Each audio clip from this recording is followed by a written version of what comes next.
What's happening, man? What do, man?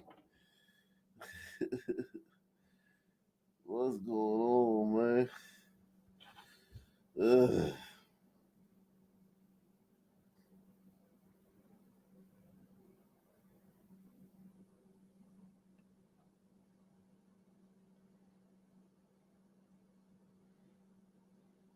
Ugh.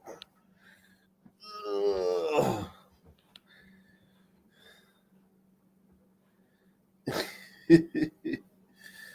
Y'all terrible, man.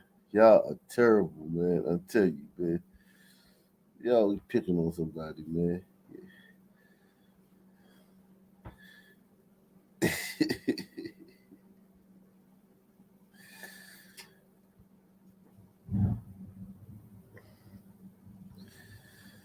Oh man. Yeesh.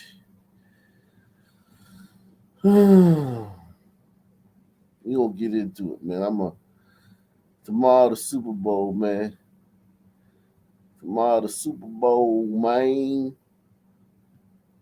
You know what I'm saying, man? Super Bowl, man. Shout out to Philly, man. I don't give a shit who win though, but it's crazy not caring who wins the Super Bowl, man. I feel weird, man. I feel weird not caring, man. Salute to my man and Nate Ways, man, coming through. Nate Ways, Ricky Henderson, man, aka Ricky Henderson, man. Get the ball rolling, man.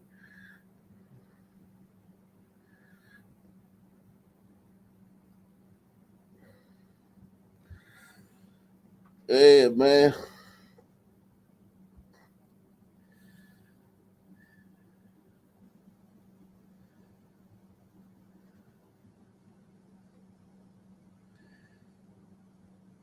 We got all types of shit floating over the United States. I ain't buying all this shit, man. What y'all think about all these damn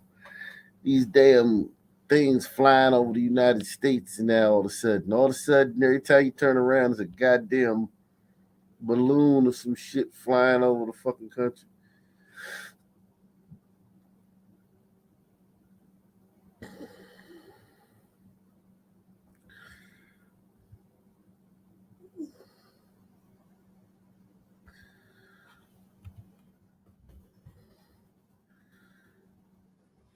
What are they trying to hide from us, man?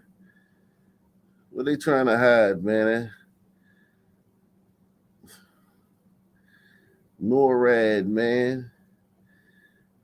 They think people found out about Antarctica and shit. Antarctica.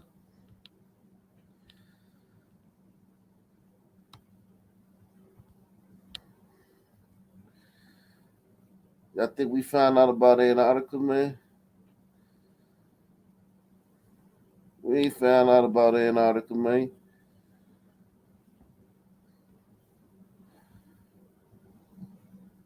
They try to keep us away, man. They like we own the skies now, man. We own the skies. They taking control of the skies, man. You ain't ready to go nowhere, man. They gonna restrict private flights like jets and shit, Cessnas and shit. They about to restrict all that shit.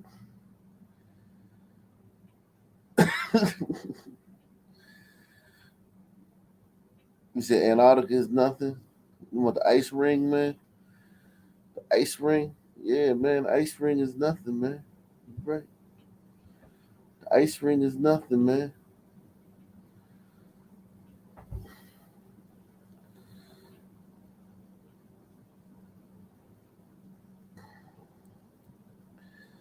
The ice ring is nothing.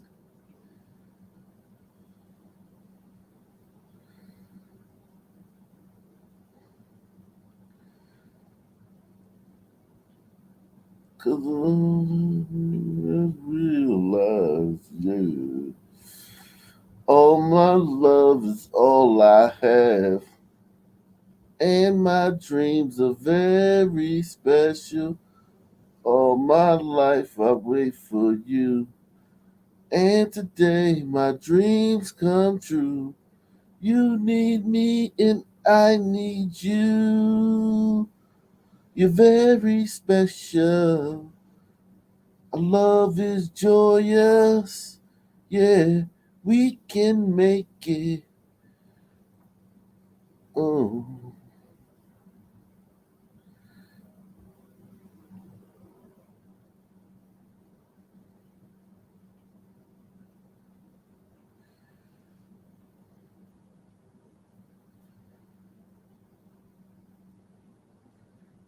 And even if I can't have you, girl.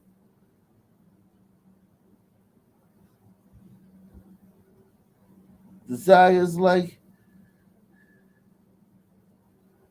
these are true.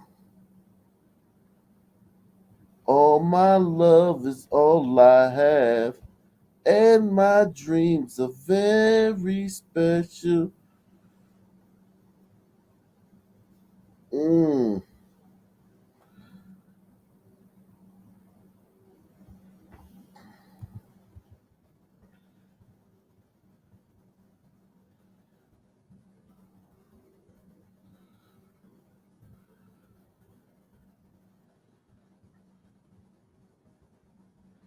Got a great show for you guys tonight, man.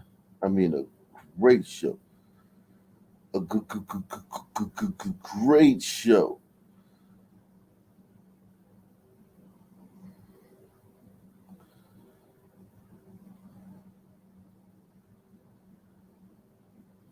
A great show, man. Let me go ahead and drop this link, man.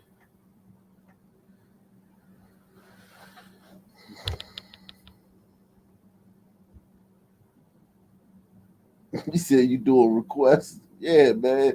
Give me. I'm taking requests, Cornelius, man. What you want here, man? Drop it, man. What you want here, man? I'm taking requests, man.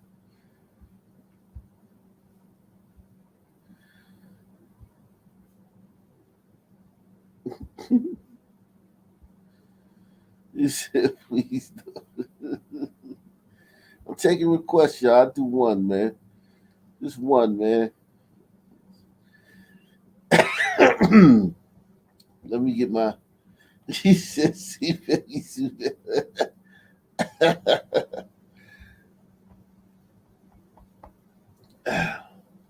my next song, my next single though, dropping the third. That's gonna be fire, man. You know how it take you time, man. It takes you time to figure out, get your mojo. My next single I'm dropping March 3rd. Woo!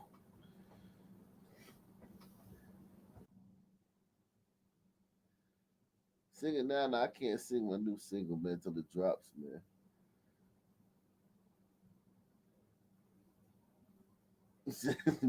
Amazing grace, how sweet the sound that saved a wretch like me. I once was lost, but now I'm found. Was blind, but now I see. Hey, man, you a Suns fan? What the hell going on, man? That was quick. Yeah, I'm a Phoenix fan now. Yeah. Oh, We gonna win it this year too. you already calling yourselves we. Shit. Hell yeah. Damn, that was quick. Hell yeah. Plus, I like the mascot. The sun. All right.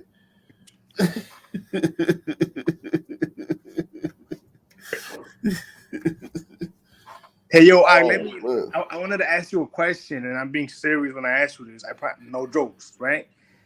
Do you remember? You remember Mayo's neighbor, the guy that came out here, slammed off of the steel reserves? He was hammered. She came Punch up here. Sunset. Yeah, he was on the Yeah. panel. He got my attention recently. He was talking with somebody about how he thinks I'm racist, and I wanted Oh, to ask you. I in wanted to in ask in the you. chat. Oh, he's Yeah, talking about some. Okay. in the chat, the how I'm racist, and I wanted to ask you. Do you honestly do you think I'm racist? Um, let me think about that. I think that somebody who's like could think you're racist because you don't play around. Like it is what it is, right?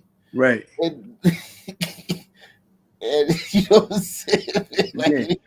it is what it is. And as a person from another race, a lot of black people they're used to being coddled and cajoled. Like I'm a black person, I'm used to being coddled. I tell you how the pasty liberals act in DC. Like Yeah. even though it annoys me because I have self respect, but a lot of people, a lot of black people in DC, they don't expect that. Mm. You know what I'm But saying? So but you that you don't coddle and cajole, even though you're not white, you're still not black, and you're not coddling and cajoling them.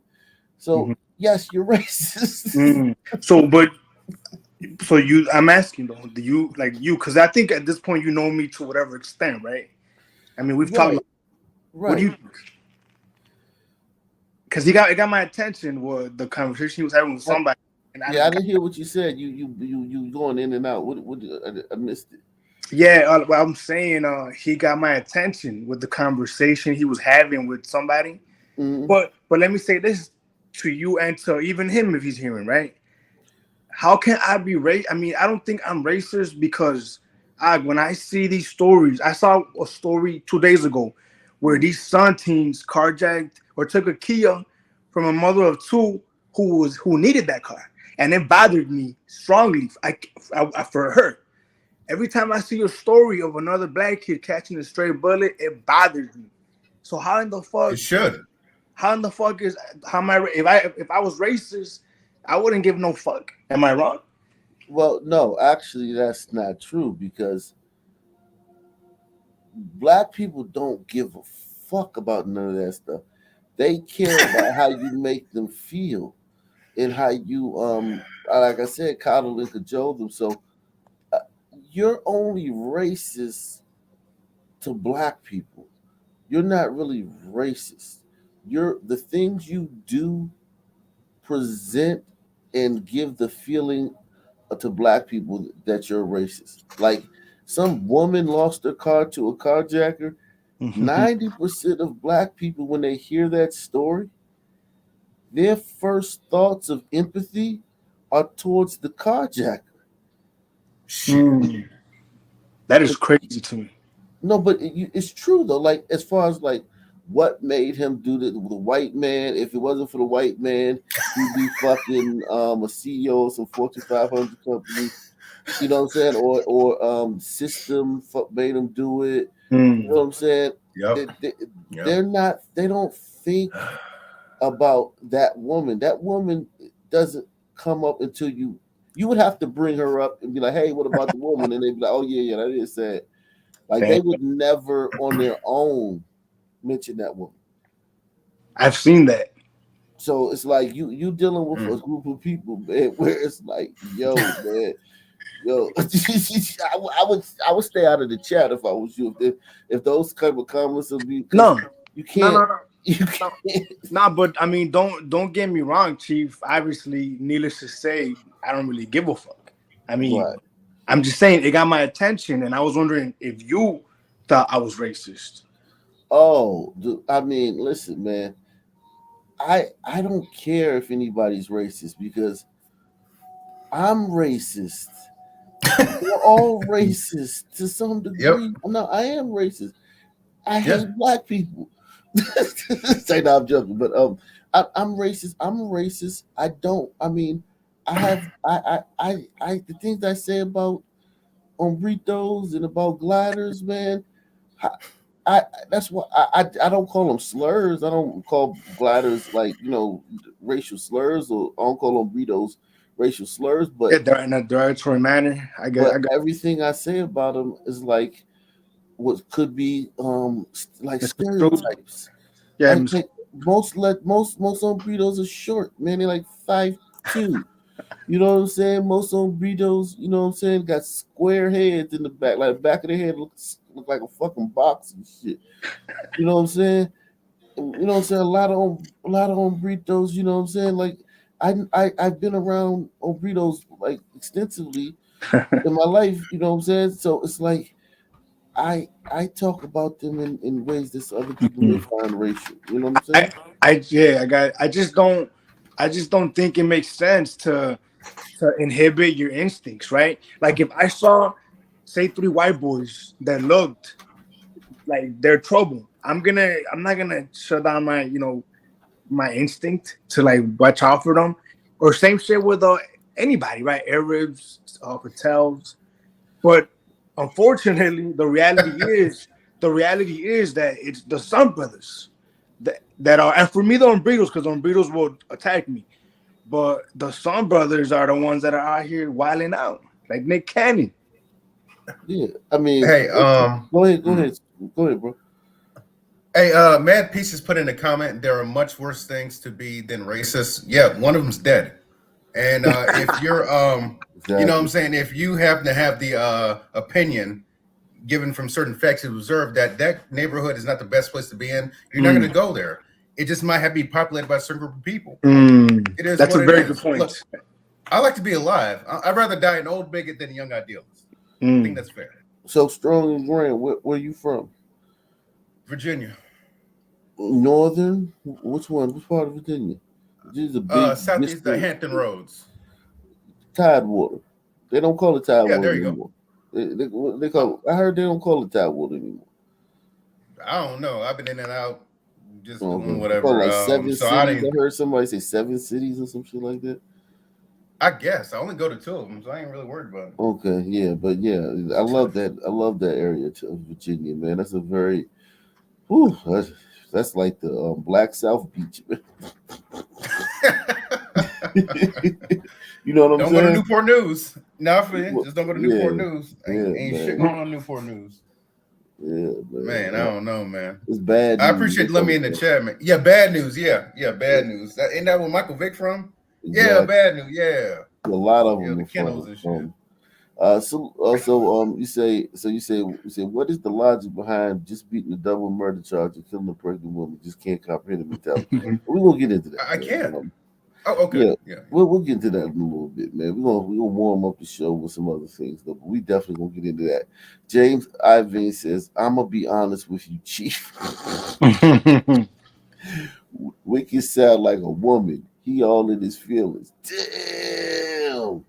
Yo, but hear me out though. I really put this in your pipe, right?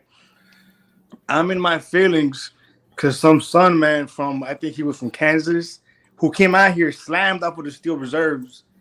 I'm in my feelings because of that. Stop it. Be real. Oh shit, man! Wicked, they wasted Wicked. You're my guy, man. You need a hug, man. Somebody in the chat, give Wicked a virtual hug, man. Is there a hug emoji out here? Yo, just hit keep your hug. Just hit the super chat, man. That's all. A hug emoji, man.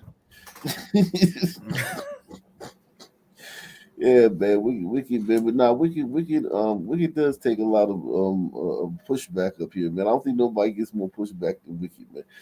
Let's get the ball rolling, man. Let's go ahead.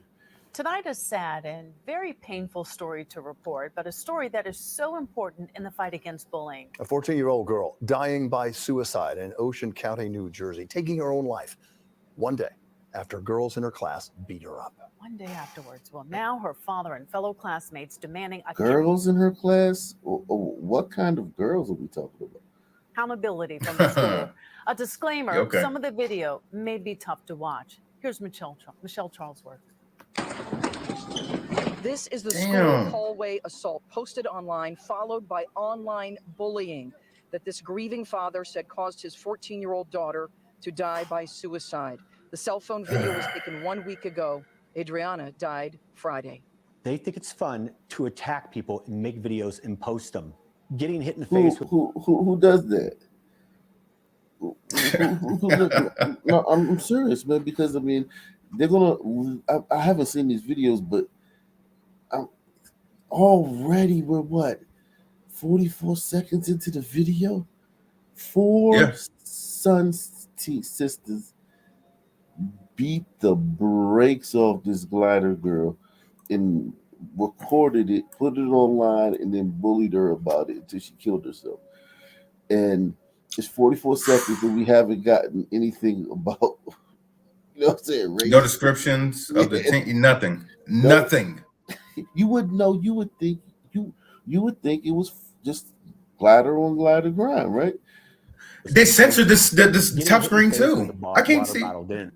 Yeah. They listen, man. This is what 44 seconds in. Let's see how long it takes them before they mention who actually did this to this girl. Attack people and make videos and post them. Getting hit in the face with a water bottle didn't hurt Adriana. What hurt Adriana was the embarrassment and humiliation. They just kept coming at her. Michael Cush has not slept, trying to mourn his daughter and get justice for Adriana.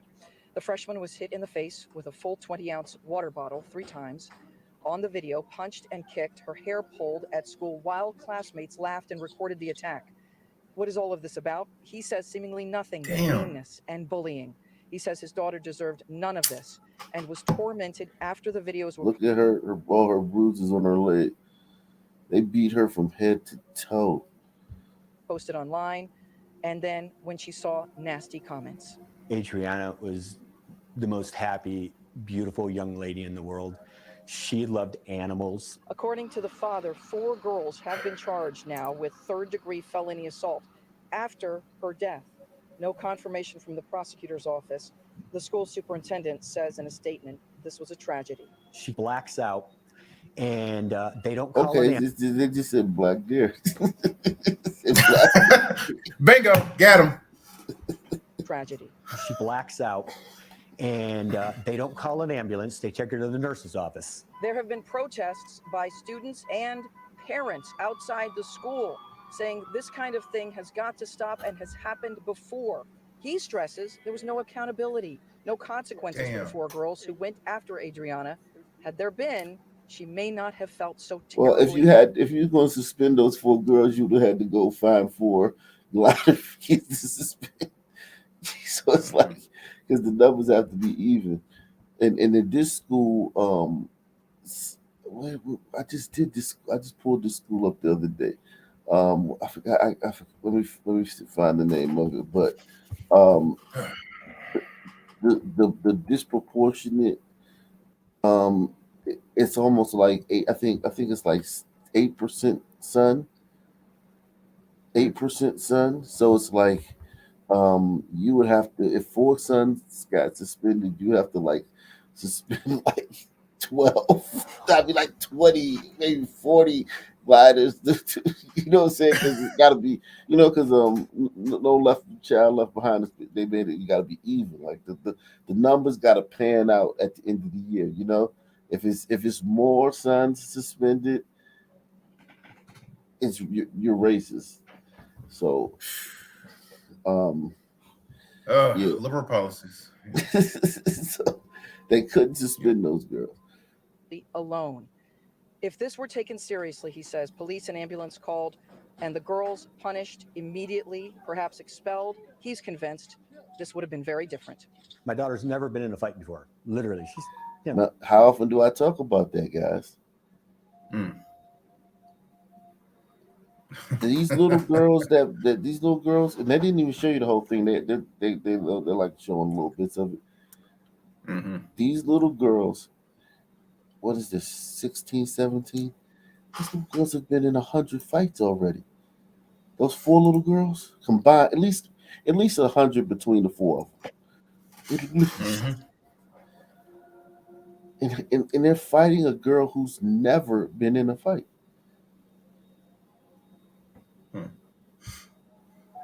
98 pounds. It's 5'2". You got to mute yourself too strong, Ray. You got like a lot of whatever's on in the background, your TV or something. You can hear it. And she loves everybody. In Bayville, New Jersey, Michelle Charlesworth, Channel 7, Eyewitness News. Central Regional. That's the name of the school. Central Regional. How do you know they were son kids though? I wasn't able to. I saw the unedited, uncropped. Oh, okay. So you know for sure they were. Oh, okay, there you go. Oh, damn, that's fucked up. Listen, who did you hear? Did you see the context clues? Nah, to be honest, I wasn't sure. I thought they were gliders. I gotta admit. Nah, man, these were son sisters, man. Who does that? Who just beats you up? Assault you, which is a crime. Like, doesn't hide, doesn't like lay low, but post it online and then tortures you about it. I don't know. I mean, you swear like the gliders don't have degenerates either, you know? I'm sure they do. What I'm saying is like they recorded themselves doing it, so you know it's not gliders because they recorded themselves doing it. So the people on the recording aren't gliders. Right. It's a certain group of people who have a propensity to record themselves. There's an entire website devoted to World Star. World Star. Yeah. There's a couple websites, if I'm not mistaken, right? So this school. Oh yeah, you're right. This school is 70% glider, 17% ombrito, 6% sun, and 4% two or more races.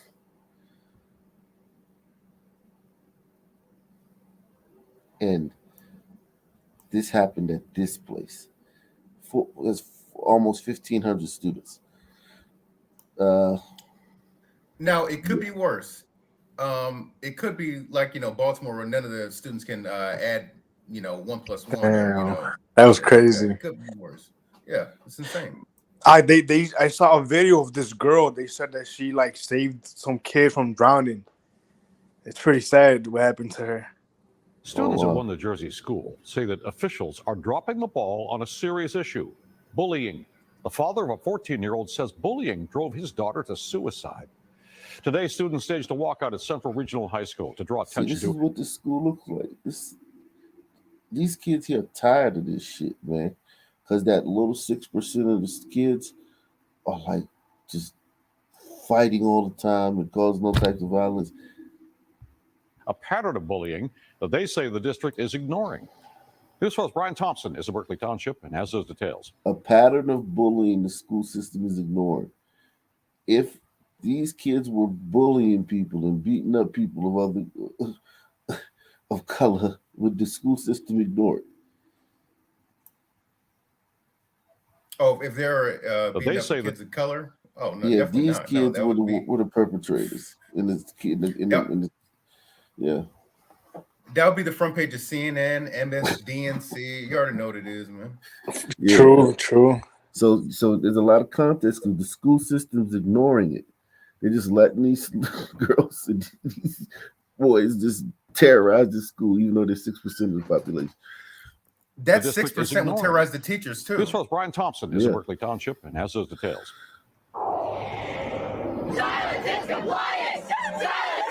Students at Central Regional High School in the Bayville section of Berkeley Township angry, fearful over the suicide death of one of their own.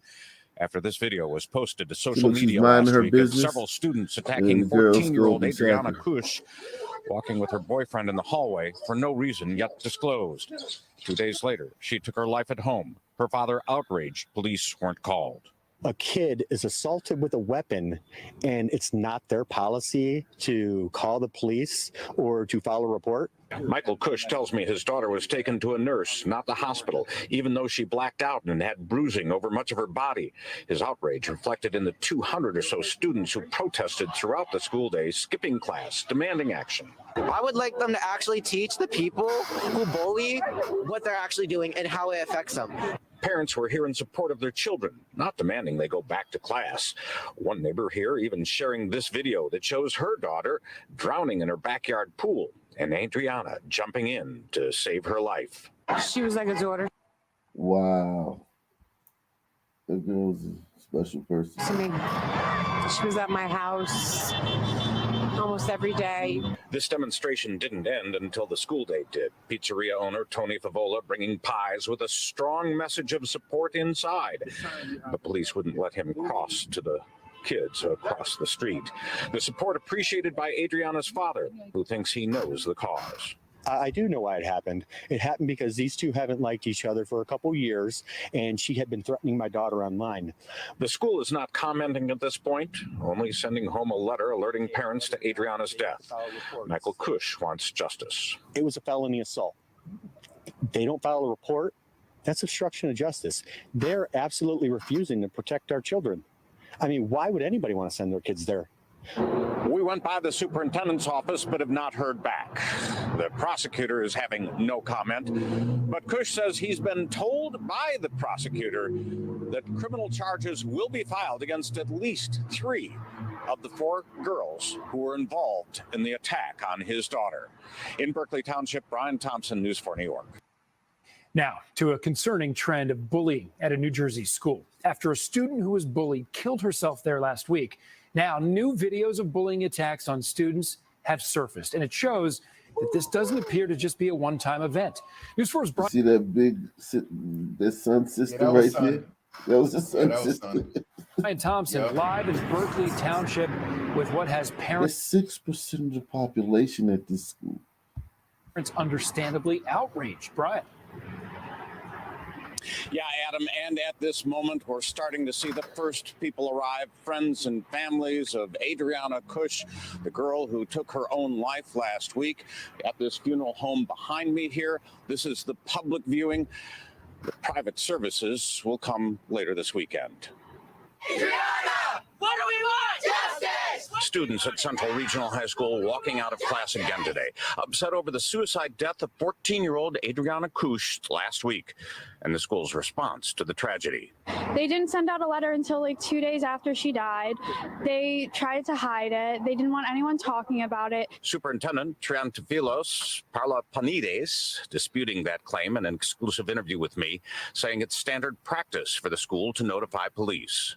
We've always notified the police, but we don't always press the charges. It depends on the severity of the incident. In the case of Adriana, 4 girls are suspended indefinitely and facing criminal charges for the attack, which was recorded and posted to social media. The superintendent blaming much of this behavior on pandemic schooling. They've seen things at home. There's been, domestic violence. What? There's been things that they should have been. They are tap dancing around this shit. You want to end this shit? How about school choice? Yeah, I mean, I don't think there's any way you can end this, man, because they have such a small population, man. That 6%, man. It's just those kids are supposed to just be negligible. They're supposed to just blend into they're not supposed to be this much of a problem, man. I don't think that there's anything they can do about this. They only got 6%. Fortunately, with COVID, they were. Well, I'm already recording. I have no storage. Now, new videos are surfacing of other bullying incidents at Central Regional High. This video from last school year, a girl with her arm in a sling because of a shoulder injury in a wrestling match was attacked. Her mother telling us she had to send her daughter to an out-of-district school after her attackers were suspended for just 10 days. And then there's this attack, also from last year, on another student who also transferred out afterward. The family lawyer who is suing the district telling me today. Immediately it goes up on social media to shame and harass and intimidate the victim, in this case, my client. Attorney Edmonds suggests a cell phone ban is the answer. Perhaps the solution is that we have to restrict these A kids from cell having... phone ban is the answer. I'm not trying to interrupt the video, man, but every time these administrators say this goofy shit, I just, yeah. A cell phone ban is the answer. That's a great idea. That'll do it. Pandemic schooling, cell phone bans. Okay, all right. This is cell phone ban. Like I'm telling you, my school was 50-50, right? And when I tell you, I seen the Sun Sisters, how they were viewed to the Umbritas, they was hell on wheels. Like Yeah, I remember seeing them chase someone with like scissors to cut their hair. Yeah, they don't like their hair thing is just because y'all hair is not like the glider hair. Y'all hair is bone straight. Like, you know what I'm saying? Like that shit, they can't stand that shit. Jealousy. They needed some more Remy or some shit. Jesus Christ. Y'all shit like shoot out like a fucking sprout, like poof. So what does that mean as far as like the jealousy or whatever? Does it mean anything? The straighter they, like that's why they get the yaki. Like, you notice when the sisters get the hair from the beauty supply store, it's not white textured hair they get. Oh, you're right. It's not like curly. It's like straight. You're right. Yeah, it's they're getting that Brazilian stuff. That's y'all texture, man. They getting that. I never thought about that because I gotta admit, I do think like the Umbrita's hair is nice. Like, it's pretty, you know, and they take care of it. Yeah, I mean, they're trying to scalp them. Yeah. Yeah, man. RIP to that girl, man. Tonight in Prince George's County, a community meeting was held with the focus on safety. And people in attendance fed up with the rise in crime in their community, especially crime involving teenagers. Fox 5's Donna St. Ubuntu has more from Oxon Hill. Yes, good evening. Many people who attended the meeting here tonight inside the Oxon Hill Library, they share the same concern that crime is getting out of hand here in Prince George's County. One person even describing the current situation as an emergency. We are dealing with a crisis situation. A situation that leaders in the community say will take a holistic approach, how to combat the current rise in juvenile crimes. That was the topic at Council Member Mel Franklin's. The link is in the chat. I put the link in the description too. My bad, I forgot to put the link. The link is now in the description. Go ahead. All right. But yeah, this is these people are hapless, man. I mean, this school district is probably 80 to 90% Sun. If that's one school, they can't stop it with 6%. These people have no hope, man. They have no hope. This is hopeless. Honky Kong. Salute to Honky Kong, man. He says, did you see the Angel Cakes bakery owner that was dragged to her death? We did that story like 3 shows ago, man. You late, Honky Kong, man. That's why y'all gotta make sure y'all arrive early, and you know what I'm saying? We did that story. We can do an update to see if they caught the suspects. I have a question. Go ahead. What is restorative justice? I'm not on this wokey woke CRT shit. I don't know what none of that shit means. What the fuck is restorative justice? From what I understand, it's the idea that one of these kids that'll carjack somebody, if you put the victim in front of them and the victim explains how it hurt them, the offender is gonna be empathetic to what the pain they caused the person, and they're gonna wanna do better as a result. Yeah, like you're gonna fix them. Hey, send Honky Kong, send that to me. akintunde2@gmail.com. I'll just look it up. I think it's in Oakland. But her parents say she was anti-cop, and her parents don't want the killers in jail. They want restorative justice. Wow. Wow. My God. Somebody earlier in your premiere said that she's anarchist and doesn't want them dealing with the government cops, that kind of thing. Oh, she's a commie. Okay, well, oh well. Wow. That leaders in the community say will take a holistic approach, how to combat the current rise in juvenile crimes. That was the topic at Council Member Mel Franklin's community meeting. Thank you all for being here tonight. People filled the auditorium inside the Oxon Hill Library to share their concerns. The schools are corrupt now. You got fentanyl and all this other stuff inside of there. Ask questions. What are we doing about these guns out here? Is it not possible to raise the age for allowing kids to stay at home alone. And share some personal experiences. I was recently the victim of crime in the county. Violent crime involving juveniles is on the rise, especially carjackings. According to police, 109 young people were arrested for carjackings in 2022. Since the start of the year, 9 juveniles were arrested for taking guns to school. These numbers causing many people in the room to ask, where are their parents? I think that we need to, like the young lady said, have stiffer penalties as far as parents is concerned. The state's attorney for Prince George's County, Aisha Braveboy, says, I cannot hold the parent responsible for a child's crime. What Braveboy says she can do is provide families with resources. She is working with the sheriff's office to start a Saturday academy for juveniles and their parents to provide them with the tools they may need, like childcare.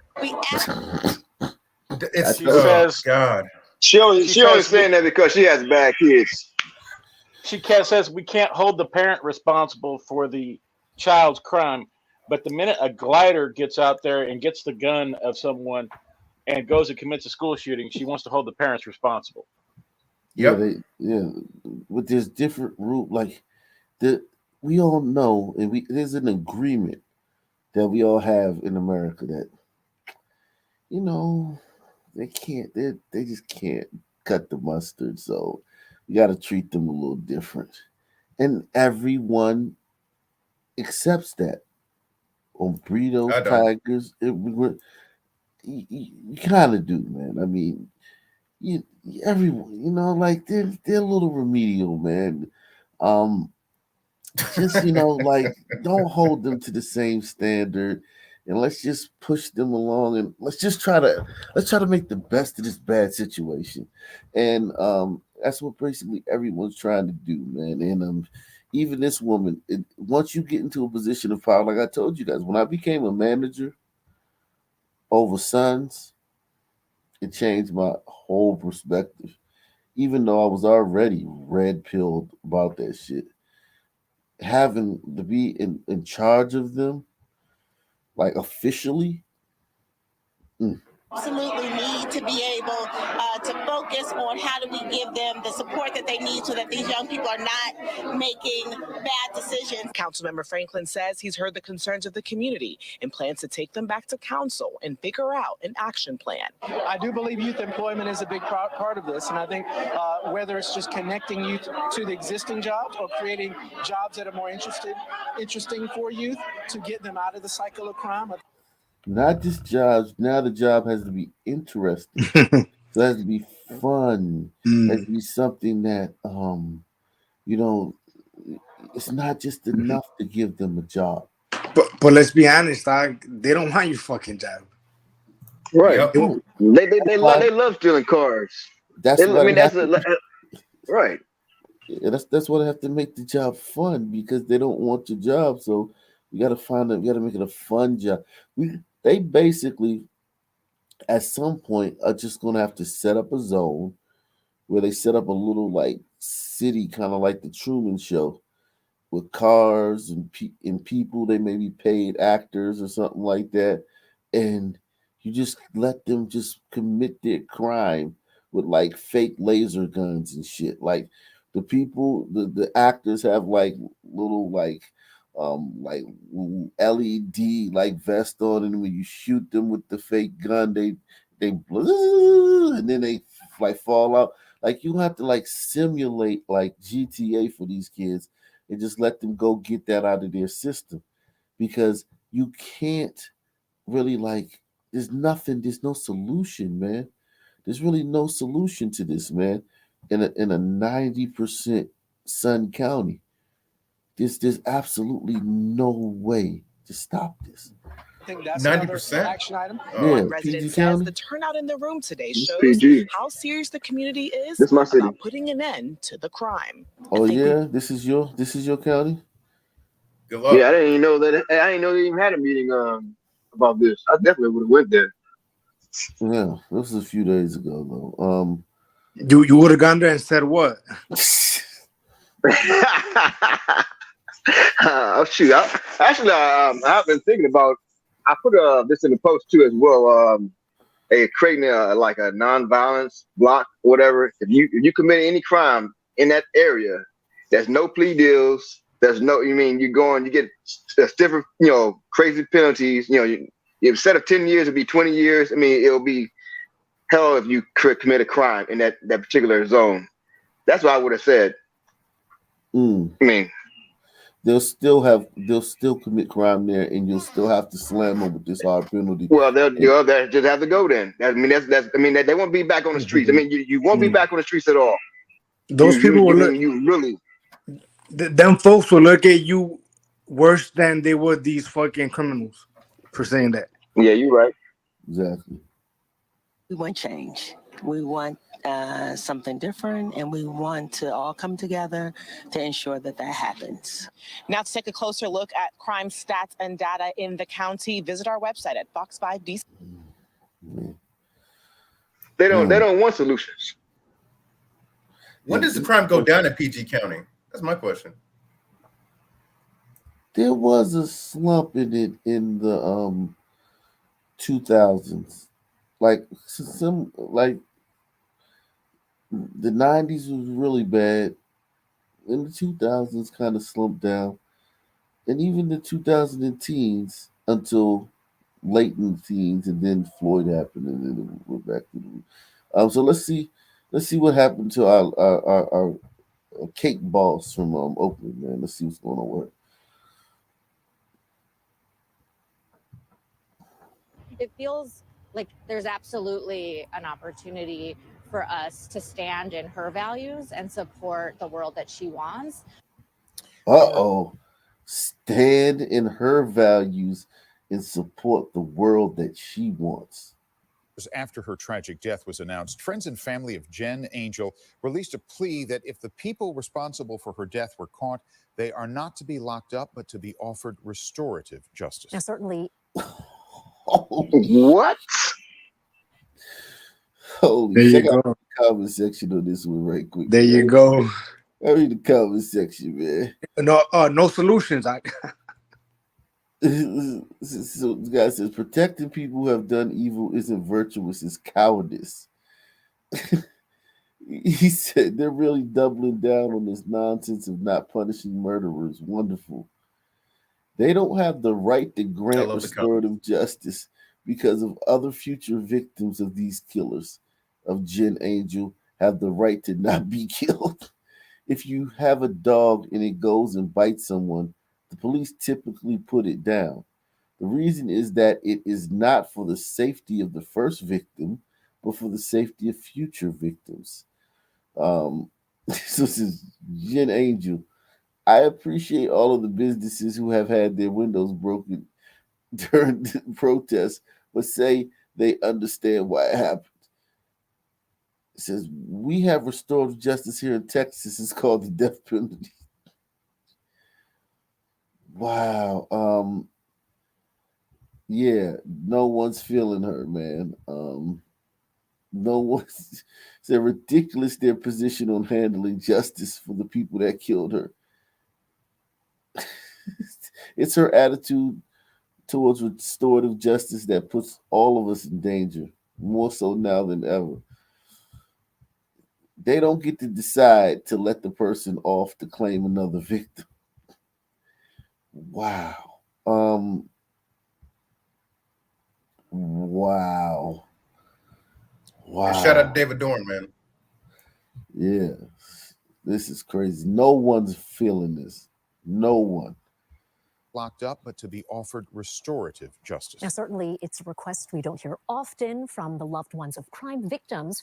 ABC 7 News reporter Ansar Hassan spoke to Jen Angel's friends and has more. The long lines outside of Angel Cakes Bakery in Oakland owe to the popularity of the products and the creator, Jen Angel. She has this lemon cupcake that has like a lemon curd in it with a raspberry on top. It's like by far my favorite. Emily Harris spent the week at the Whore. Your friend was dragged to her death. You know how fucking miserable of a death that is? You're talking about some lemon curd with a little blip. These people are sick. ICU with her friend Jen Angel. Angel died on Thursday from injuries she suffered following a car break-in near Wells Fargo Bank in downtown Oakland on Monday. She was dragged 50 feet by a getaway car after she tried to chase down the thieves. We're really trying to orient towards her brilliant life and actually that she's not a person that would support the policing and imprisonment of the people who harmed her. Family and friends say that Angel saw many instances of violence and theft as related to larger systemic issues around poverty and racism in her past. Hey, just like you said, they shouldn't even look for him. They shouldn't even look for him. Nope. Yep, exactly. These people, though, they literally are doing what I told you earlier. Everyone knows that some people are they're going to do this stuff. Whether you lock them up or not, they're going to continue to do it. Let's be avant-garde, man. Let's be on the vanguard of this new thing, man. We're not like those other people. We're trendy. We're forward-thinking. How about this? Since punishing them hasn't worked at all, how about we let them kill us? Yeah. Exactly. And then forgive them. Yeah. I mean, like, you can't make this stuff up, but you agree with that, Fisherman, that everybody, like, as a country, we've kind of just been like, we kind of like have an unwritten agreement that we all know. Oh, dude, we knew it when we landed in Africa. We're like, fuck. We can't let these people have anything. And then look what happened. Oh, man. Salute to Stunner. Salute to Aaron. Salute to Unit J. Salute to all you guys, man, in the Cash App, man. Well, the people that watch you regularly know better. There are your acolytes. That's Rebecca Kaplan's invention there. Okay. Say that Angel saw many instances of violence and theft as related to larger systemic issues around poverty and racism in her past. Hold on. They're focusing on You saw the restorative BLM justice, sign something on the they window say right was there? central to Angel's team. Yeah, definitely, of course. Of course. I mean, without a doubt. I mean, she's probably has a tattoo. Around poverty and Oh, racism. man. In her passing, they're focusing on restorative justice, something they say was central to Angel's teachings. Feels like there's absolutely an opportunity for us to stand in her values and support the world that she wants by actually showing that something different than traditional policing and prosecution is possible and is how we can have accountability. Look at these people right here. My God. These people live in a world where a male in their world, unless he was batshit, and I mean batshit crazy, wouldn't slug them in a dark, secluded room and 13 floors down in a dungeon with no cameras, no windows, and no fucking fucking possibility of being caught. They actually, though, live in a world where there's other cultures, and some of those other cultures have young men and men who would punch their lights out on a crowded street in front of dozens of stunned onlookers and mosey off as if they were fucking walking to the next hole in a fucking round of golf. So it's these people, I think they just don't understand how much trouble they're in, man. You're not dealing with whatever you think it is, doesn't work with this other culture. They're different than you. This sounds like what goes on in Europe with the migrants and how they enrich the European cultures with, the mass rapes and ropings and all this other fun stuff that people are getting mad when you talk about, but it's true. So yeah, actually, that's a great point, Dilbert. If she doesn't have a problem with crime, why'd she chase the criminals? Why'd she chase them down? That's a great point, man. She was gonna have a impromptu therapy session. where she would proceed to get her ass beat. Yeah, she would definitely get her ass beat. It would be like analyze this, except she'd be the pillow. Tell me why you're doing this. That's why she would be saying when she's getting fucking curb stomped. Let your feelings flow. It won't. I forgive you. Let's see what this sister got to say, man. You can have accountability. It won't stop you, but it will make you pause and to think about your own mortality. Nina Joyner is a small business owner, a new angel from the Small Business Collective. She says she's troubled by yet another violent death in Oakland, but was encouraged by Angel's commitment to Oakland. And a lot of us are doing activist work as we're doing small business work at the same time. She was always really forward thinking and really mindful of ways that we could do better by our community. Stevie Stacionis formed a friendship with Angel also through business networks. She says Angel was a leader focused on social equity years before it became more mainstream. Friday night, they're hosting a fundraiser. The proceeds will go to a GoFundMe set up in Angel's honor. If anything, like maybe the positive that comes out of it is that she like reignites some of that spark and puts even more of a spotlight on the work that needs to be done. The Oakland Police Department were not available for comment about this case. In Oakland, Ansar Hassan, ABC 7 News. Now, friends have set up a GoFundMe page in. Look at how privileged she is. Look at how her friends have raised $128,000. She's from a different world. If she was from the Stand, that thing would probably be 12,000, maybe. That's if, like, you know what I'm saying? That's lucky. Most would be 2,000, 3,000.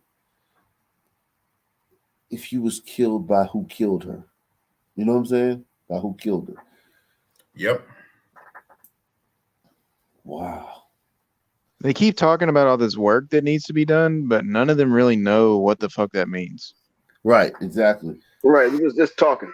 It's just buzzwords and they haven't analyzed like what it looks like when you do that work. Like, because we all could, you know what I'm saying? Like I could say, like, it's a bunch of bird shit on my car, right? Because birds have, for some reason, my parking spot is the place where the birds like the shit, right? Now, I usually just take it to the car wash and wash it off, right? Because, you know, the power rinse and whatnot. But I could, you know, think, hey, maybe I could take a razor blade and scratch the bird shit off my car. Maybe that's a great idea. Yeah, that's a great idea. And then all my friends would be like, yeah, that's a great idea. Yeah, that's a great idea. And no one's thinking about what that looks like after you scratch all those little pieces of bird shit off your car. But we're all thinking how great of an idea it is because it sounds like a really good idea. Why waste water? All the water is so wasteful. Your car wastes X amount of gallons. Let's just take a razor blade and scratch the bird shit off. And it looks like, and then while you're doing it, you're like, yeah, scratch. Then after you're done, your car has 1,000 little fucking holes in the paint or whatever you call it, scratches on it and shit. And now you're left to deal with that because you didn't think about it. You didn't do the cost analysis in your brain first. And that's what they've been doing with America. They've been changing all these things without thinking about the possibilities of the scenarios that will come about after they do it. That part of their brain, it doesn't really exist. That's a male thing. But you know, I was thinking that I couldn't help but think when they were out on the sidewalk, like, what does that mean for them individually as they go about their day? Like, can they picture that? Like, what if they're next? What does that mean? It's you know, just buzzwords. They're terrified of cultural Marxism. Yep. Those people are terrified. Like, I'm an old head. They be terrified of me. I mean, those people, I know these people. These people will be terrified.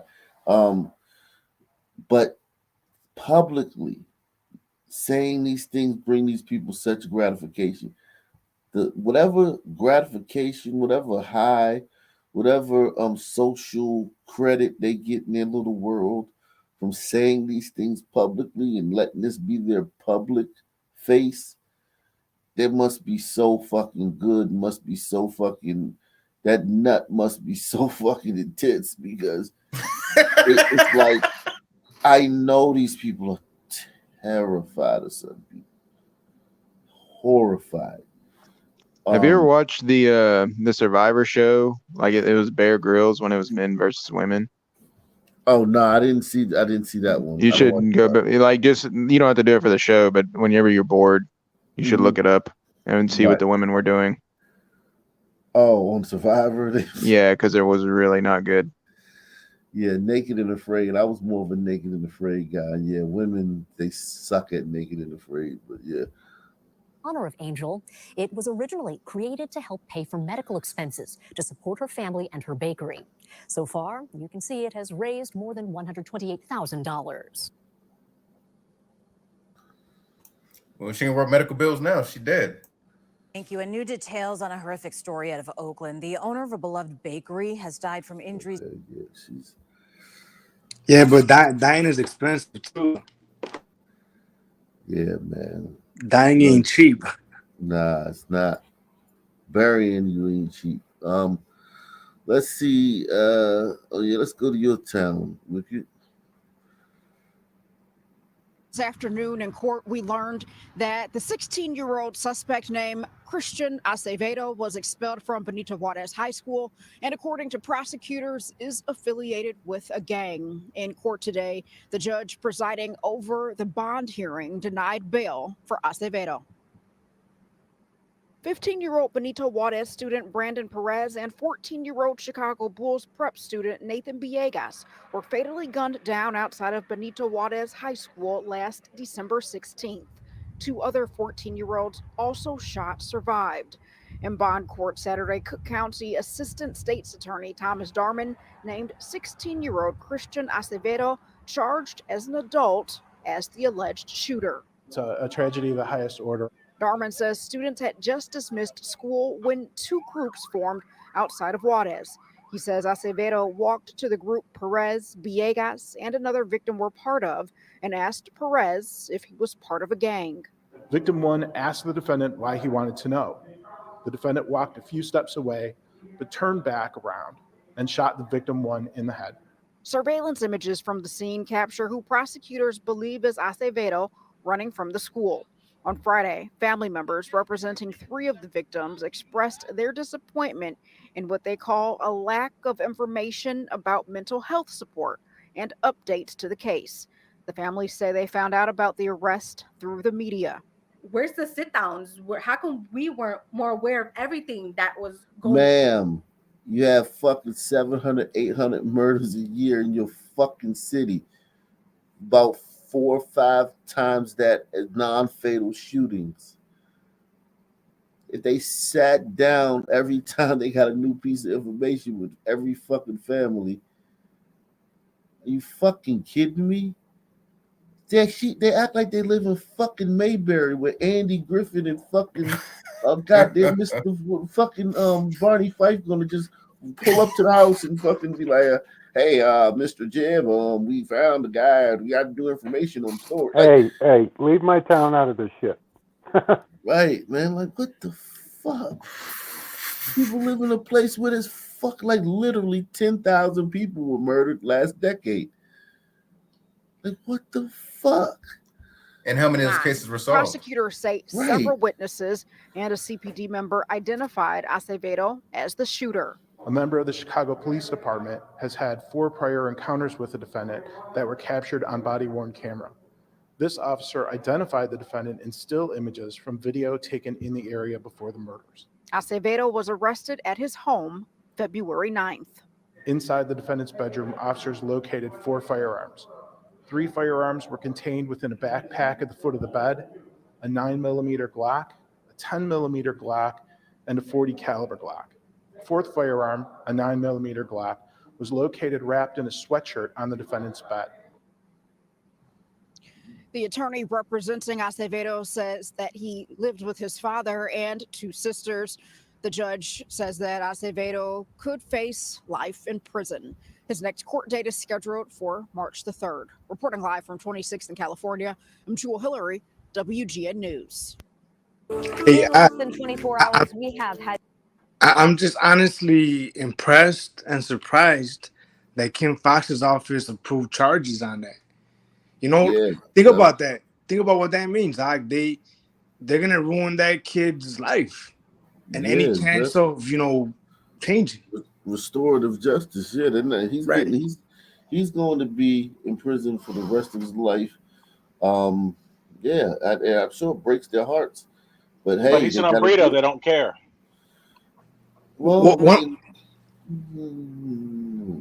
one of my favorite parts of this story, I can't explain to you how much I honestly love this part. The alderman for that neighborhood is a self-proclaimed socialist. He has repeatedly, loudly expressed that he wants to defund the police and he wants less cops in his neighborhood. So when this happened, it came out like a day or two ago that he spoke to the news, and he was the man, like he was yelling, "What are the cops gonna do? What is the plan?" Wow. I'm not making this up. I mean, listen, man. These people are batshit. Like Muramasa says, these people are mentally ill. Like they're sick. Salute the genetic freak, man. The millennials are single liberal glider women that rail against the tough on crime policies enacted in the late 80s and 90s. Don't see that those policies are what allowed them to safely gentrify the cities and areas they now live in. That is a great point, man. That is a hell of a point, because that had to happen. Yeah, without a crime bill, there is no gentrification. That's true. That is crazy. That is so true, man.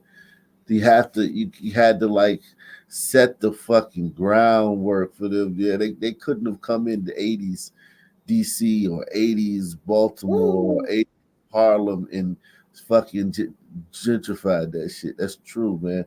That is so true. Oh, they would have. In less than 24 hours, we have had 2 shootings in 2 different communities involving police officers here in Indiana. A man died and 2 officers got wounded by gunfire during a traffic stop down in Mitchell. And up in Marion, police shot and killed a man who they say pulled a gun on them.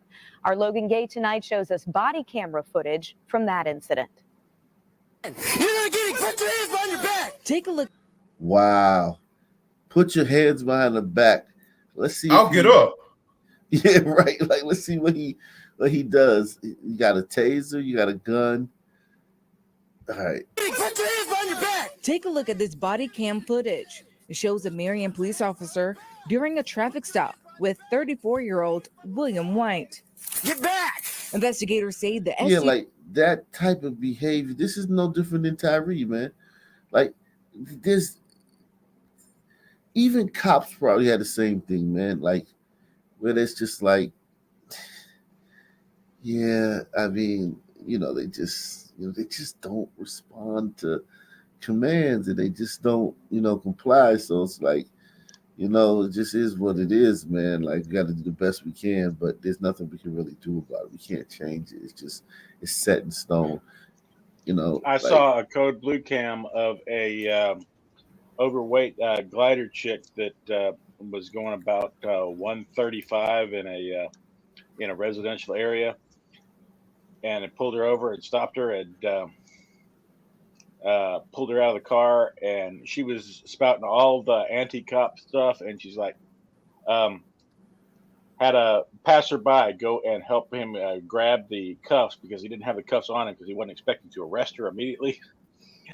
And help him grab the cuffs and help him deal with her struggle on the ground and all that kind of stuff. And it's like, you don't have Sunman privilege. You're not going to get somebody recording you and shouting, "Leave him alone. He didn't do anything wrong," because you're a glider woman.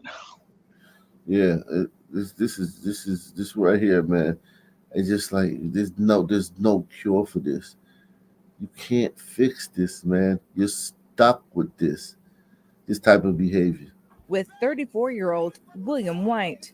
Get back! Investigators say the SUV White was driving matched the description of an SUV from a shots fired call 2 miles away.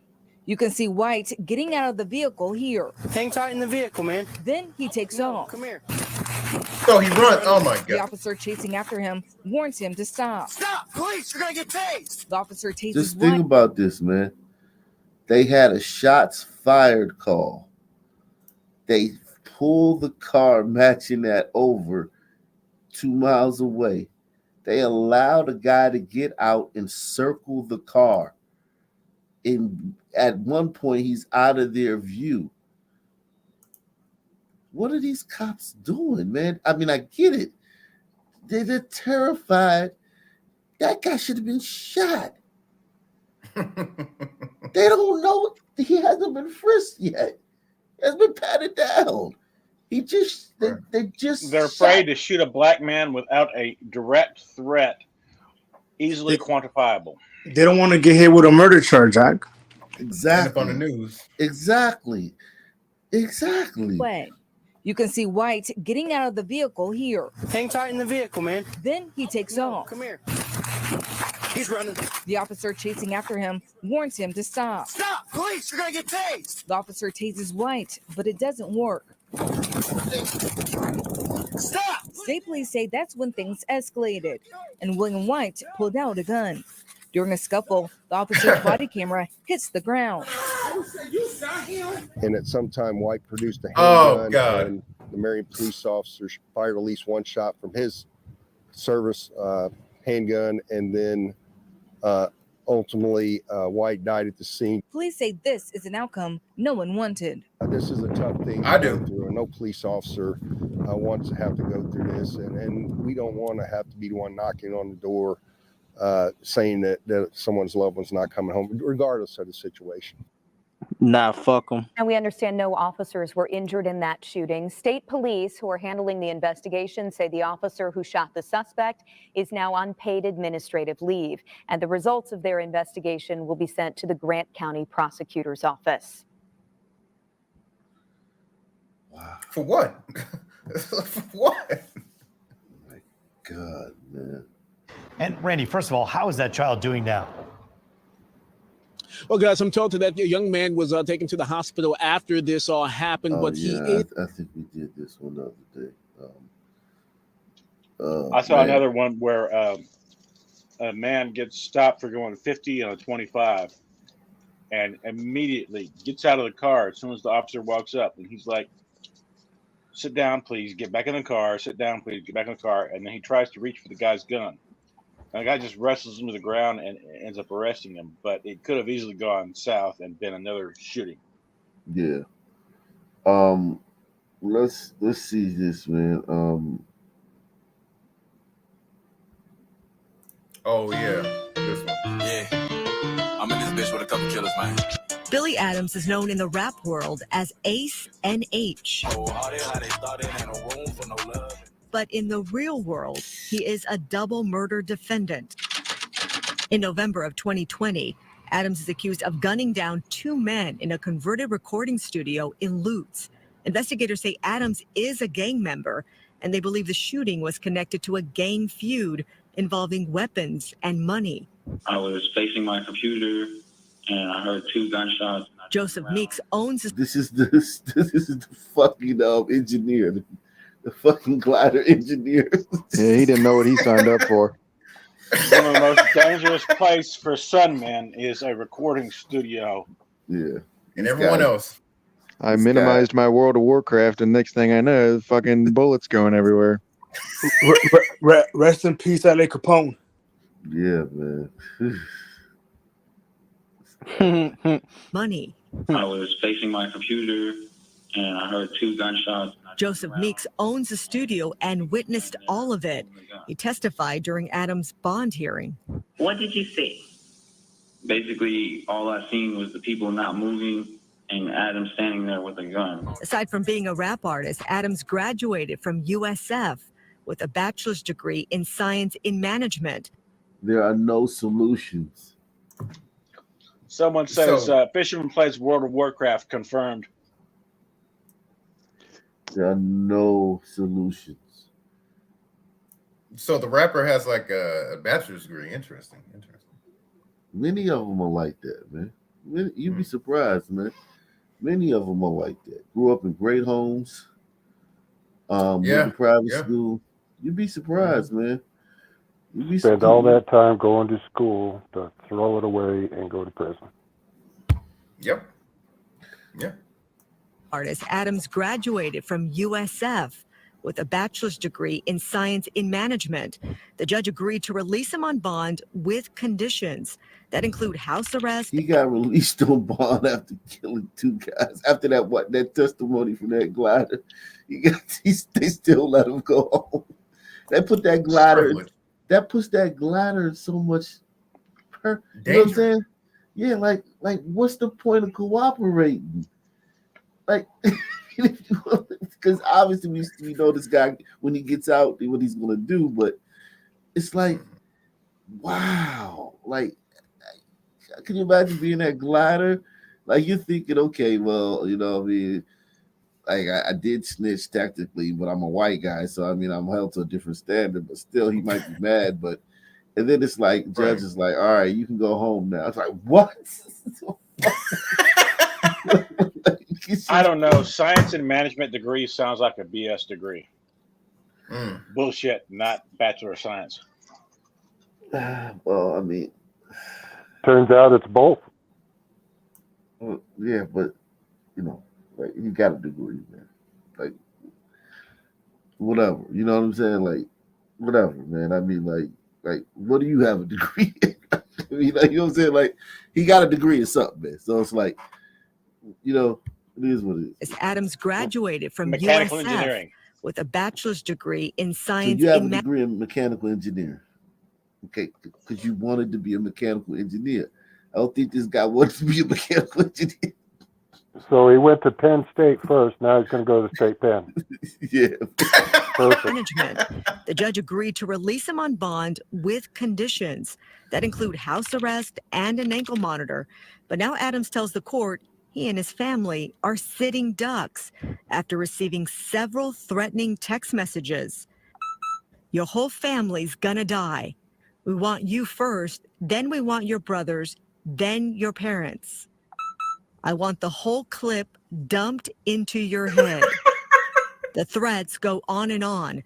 Adams' attorney now wants the bond restrictions modified to protect him and his family from any harm. But why do you even give him a box? See the Pandora's box you open up, you gliders? Okay, instead of just keeping the guy in jail for blowing 2 people's brains out, you let him go home, and now he's asking for more concessions. The guy who just killed 2 people is now coming to you like, I need more shit. You let me out wasn't enough. I need you to give me more shit. Glad you understand what I'm saying, Fisherman? It's like you open up this, it never stops. Yeah, you're not telling me anything I haven't already said. Yeah, that's what I'm Absolute saying. entitlement. That's what I'm saying. It's like now the guy who just literally shot 2 people, like they were probably unsuspecting in the head, and then just cold blood murdered 2 people. It's now like, yeah, I need this, I need that, and I need this because I'm dealing with this situation. You got me? You know who's really forgotten in this whole thing is the glider that owns the recording studio. I mean, he can't stay there anymore. Right. He just testified against the guy. Exactly. That's The what I'm guy, saying. that guy went to like full sale in Orlando. You know how much that cost? Like $80,000 for that degree. Got the degree. Somebody shot up his studio that probably set him back, what, 10 grand or 20 grand if it's a low level studio. And now he really needs to move. Yeah, and it's like all these situations that would have not been if you just simply no bonded the guy. No bond. You murdered 2 people in cold blood. No bond. To be fair, a lot of the state probably paid for his education because he's a son man. Genetic Freak says millennials and single. Okay, so let's see. Let me see what the next one is. Oh yeah. Nate Campbell says, "Hey Ak, I told the chat to put up any amount you to $100,000 on the Eagles to win the Super Bowl. People say the fix is in, but they won't bet me. That's gonna be a tough game, man. I wouldn't bet against Patrick Mahomes like that, but I'm going for the Eagles. But I wouldn't bet. I hope the Eagles get blown out like a motherfucker. Yeah, I wouldn't bet. I wouldn't put money like that against Patrick Mahomes, though. No. The judge agrees to tweak some of his bail conditions that will hopefully avoid more bloodshed. Gloria Gomez, Fox 13 News. And listen to this. The judge is also going to allow Adams to record in a music studio for a limited time in an undisclosed location. While he... So make more of this dysfunctional ass music. All right, man. All right. Well, see, New York has the solution to that. I have a friend who went up the river in New York, and he's a musician, and he came back saying they had a great recording studio at the state pen, man. Yeah. Oh, I mean, taxpayer dollars. It isn't even about like none of that. It's about the fact that the judge is allowing him to have fun and enjoy himself after he just murdered 2 people in cold blood. He's asked anything he asked the judge for, he gets. You know what? You're right, man. You're right. Like you said earlier, we don't expect anything more of them. Just pat them on the head and wipe their ass and send them on their way. Hopefully they don't rob your wife or your kids. Hopefully. You absolutely Yeah, he hasn't told no once. They let this guy out of jail with a double murder rap hanging over his head. And we got people still locked up from the Lost Tour group from January 6th. And he's without bail. he's dropping Right. singles. And he's still dropping singles. Hey, Bond restrictions. who's going to win the Sun Super Bowl? Philly or Kansas City? Philly. I want Philly to win, but let's just say Philly, man. I meant the murder rate of the Sunday night. Oh, right, Philly. Philly. Philly, yeah, Philly. Yeah, Philly. Philly's gonna win the whole thing. Yeah, they're gonna win. No, Memphis. Memphis is the sleeper, man. Nah, Memphis can't fuck with Philly, man. Philly. But that's a good question John just asked. Now hold on, per capita. If we're doing a per capita, Memphis has a chance. Yeah. No, but Sunday it's gotta be per capita to be fair. Nah, but on Sunday it's only Philly and Kansas City. So between those two, Philly. Yeah, Philly's gonna blow. Especially because those Fine. Sundays are gonna be off the Hennessy for the game, you know? Yeah. To protect him and his family from any harm, the judge agrees to tweak some of his bail conditions that will hopefully avoid more bloodshed.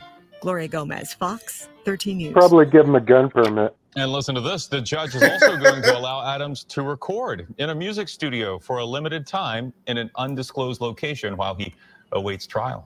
I guess it won't be. He's gonna shoot up that in the studio rap murder too. trial of Billy. Let's see. Let me see something. Let me see. This is Happening right now, closing arguments are wrapping up in the double murder trial of Tampa rapper Ace in H, whose real name is Billy Adams. The case will soon be handed over to the jury to begin deliberations. But right now, the defense is asking the jury to find him not guilty, saying it was self-defense as the 2 men planned to rob Adams and the owner of the studio inside a shed in Lutz. The prosecution says he made his story up. The defendant says they were going to rob him. What else is he going to say? That's an excuse. That's an explanation. That's a way that he gets out of it. Now, when the jury does begin deliberations and then, of course, reaches a verdict, we will update you on air and online on our website, 10tampabay.com. Well, you know what? It is Florida, and if it is self-defense, Verdict is in the rap murder Yeah, trial. I mean, of they Billy went. Adams. We don't know the jury the found details, but we don't know the details. We're But they about- no, went we're to about that to find out what happened. studio. is in the rap.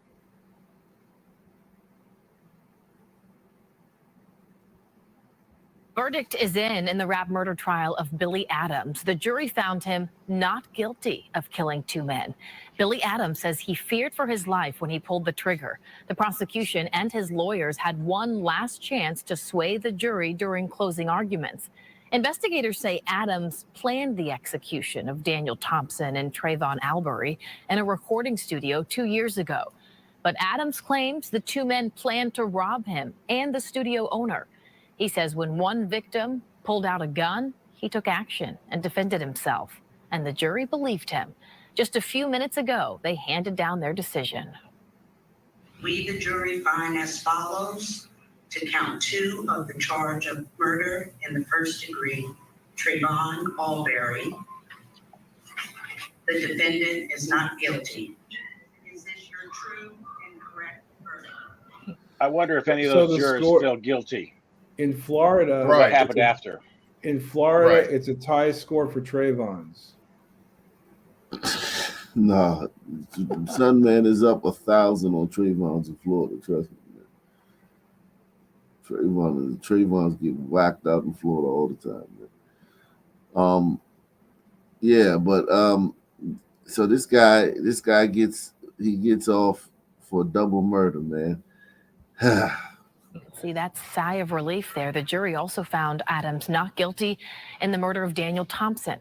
He was also acquitted of armed burglary. Adams looked relieved, but he stayed composed during the verdict. He is now a free man. Not anymore. Happening right To be now. fair- Closing To be fair, they probably were trying to kill him. So he did have a legitimate self-defense claim. Yeah, but that's not what like. Listen, man. Word on the street is that he whacked those guys, man. But whatever, man. The jury don't worry about the word on the street, But yeah, he whacked those guys, man. The word on the street wouldn't be admissible in court anyway. Right. It's hearsay. Right. Yeah. Yeah, exactly. But yeah, he whacked those guys, man. You get a song called House Arrest? Oh my God. Oh yeah. We can hear some of his music, man. Let's hear some of his music, man. Yeah. The track sounded pretty whack to me, man. Drop a brick on a scale, boy, that's heavy, nigga.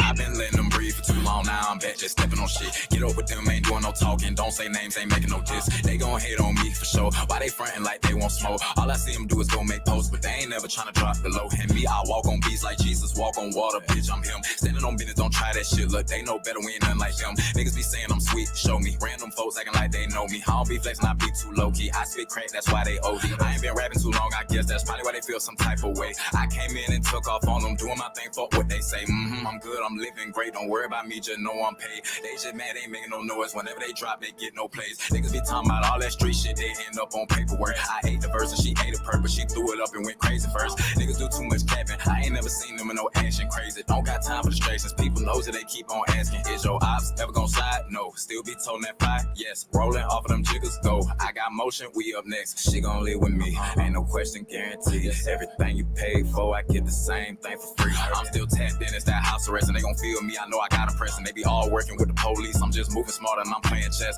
They talk down on me, I know what's up, I make them sick. I do everything they can't, that's why they mad, they know I'm lit. We ain't never slipping, tell them niggas lurking on my shit that we can crash. And ain't no pressure, but you know they too scared to hit. Tell me the ticket, drop that bag, we gon' show them what that money do. Wake up every day, get straight to it, pockets full of my honey's blue. They talk crazy, The chat isn't feeling wait it. and see who they run into. Hope they act just like that in person, real stepper got nothing to prove. All the ops been clicking up look like they going out for a girls' night. Posting pictures, but they don't slide. We ain't never seen them outside. Who they fooling? We know they high. And they looking for me, they know they lying. Snake niggas never been my kind. Play creepy, stand with that line. Yeah, when I was stuck in them chains, they really thought I was done. Somebody tell them I'm really the one. Don't do no running, I stand in the front. Thuggin', ain't gotta say that I'm clutching, but you know I got it, ain't going for nothing. Go with your move, you playing with your life. This shit get the bus and that's in the discussion. Stupid. He had a bunch of gun references talking about killing people and all that. That's what the judge let him out. That's what the judge let him go to the studio and talk about.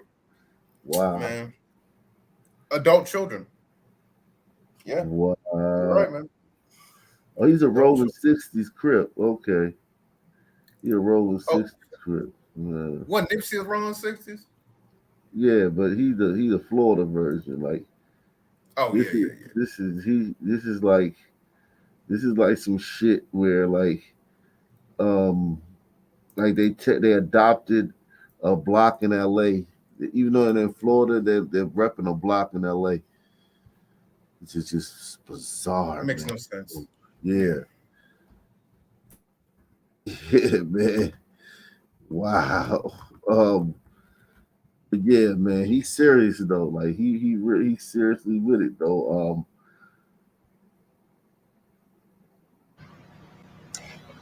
Allie, let me just tell you, the motive is as cold and calculated as it gets. Police say the victim was 5 months pregnant.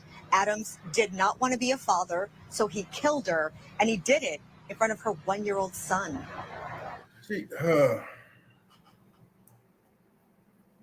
Yeah, man. I mean, this is like a week or so after he just beat a double murder. This Well, is at what least now they get another swipe at the apple. this is what I'm telling you guys. Like when I talk about the mental differences, this isn't this isn't like more stupid as you like you guys thinking about it like, oh, he's stupid. Right.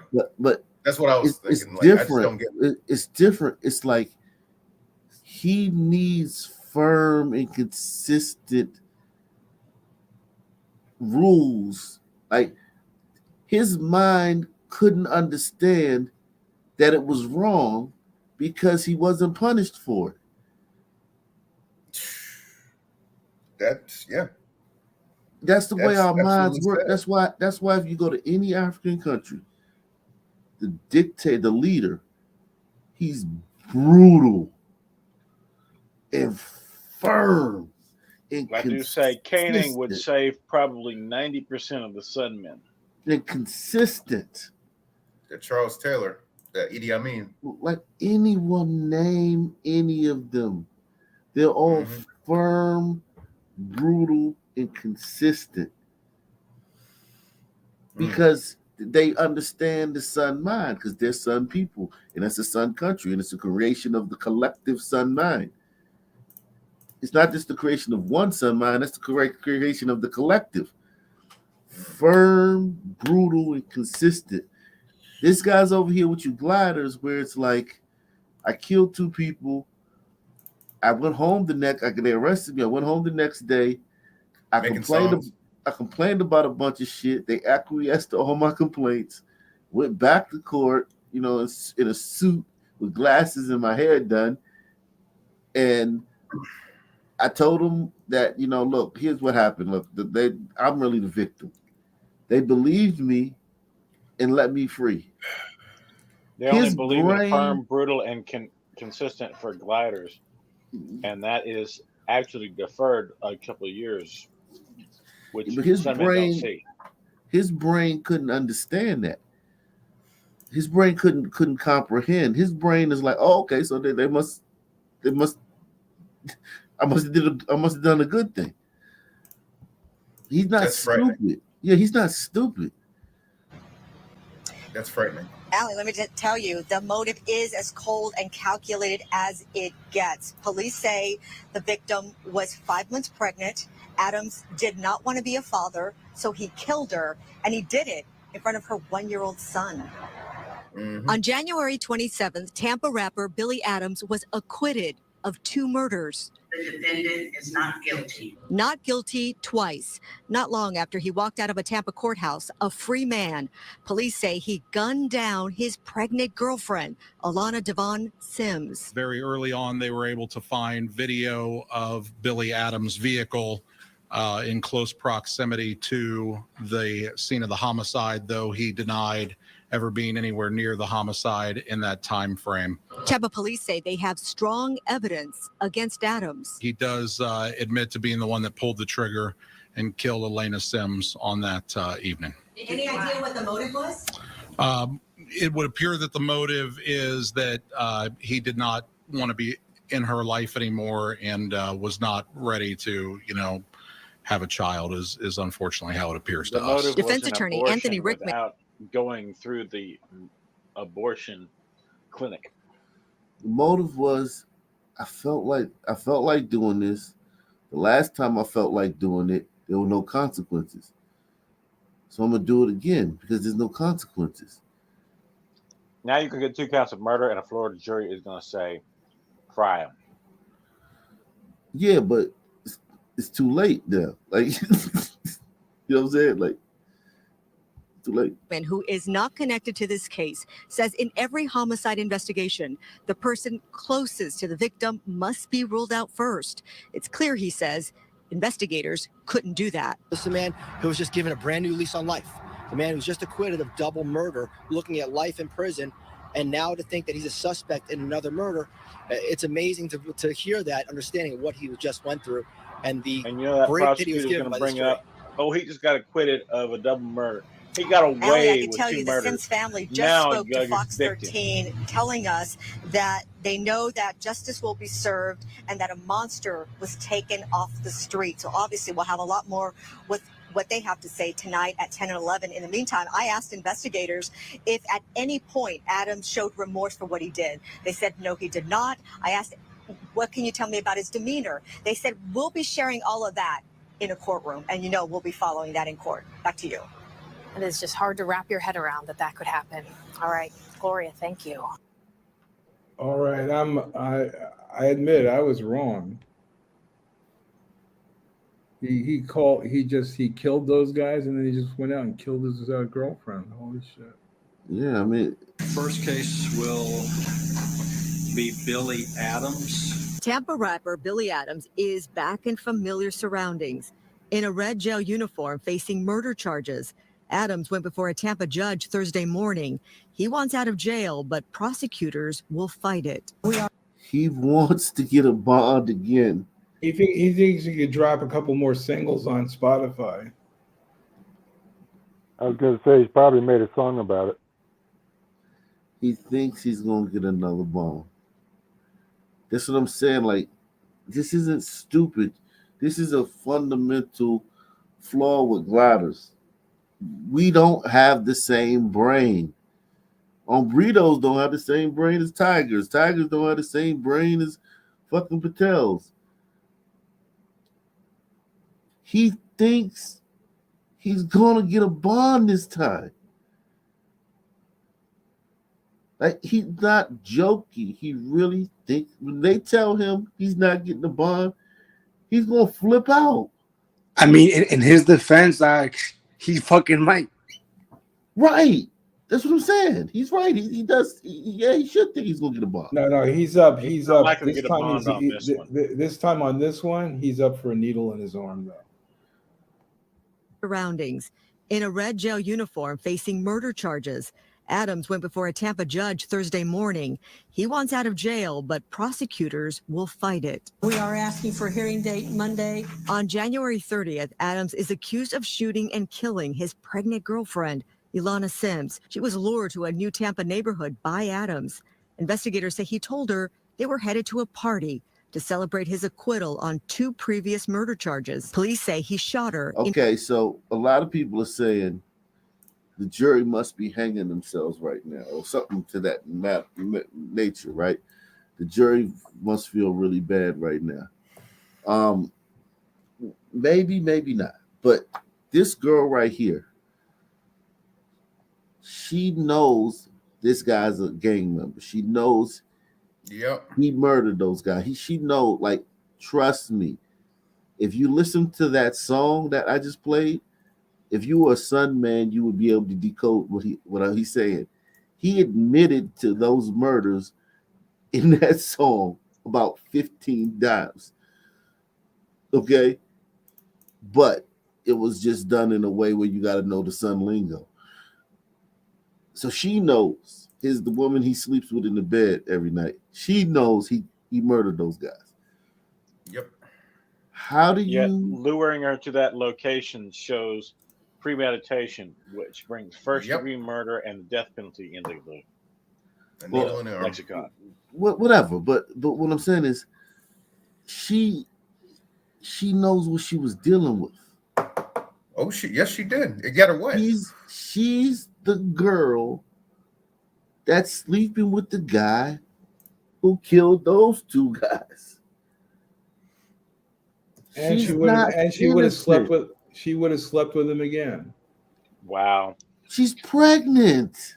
So there was a comment in there. He just saved the taxpayers for paying for her 6 kids. Well, and she already had one kid. So it's not like she didn't understand the process. Right. Well, she's not innocent in this. She's not some dainty little wallflower that he just carjacked. She's not some woman that was sitting in her car. Somebody's making a lot of fucking noise in the back. Can you mute yourself when you're not talking? She's not some dainty little wallflower or some dainty little fucking butterfly that he just came and stepped on. She's his right-hand man.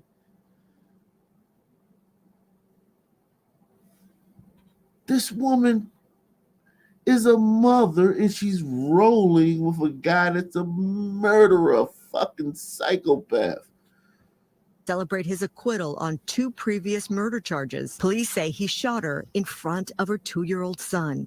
He did not want to be in her life anymore and was not ready to, have a child. And new court documents reveal a possible love triangle between Adams, Sims, and another woman he was dating. A day before the murders, Adams exchanges text messages with the other woman, who is troubled by Sims' pregnancy. But Adams reassures her that he wants to have a life and that she, meaning Sims, wouldn't be included. Texting, quote, "Tomorrow, this S done." The woman oh shit. Wow. And that woman on the other end of that, she would still go out with him, right? She would still be going Yeah, to women bed. love this shit. This is fun, exciting. Yeah, it makes tingles. Yeah, this is you talk about edge. Women love edge. And sisters, they love the razor's edge.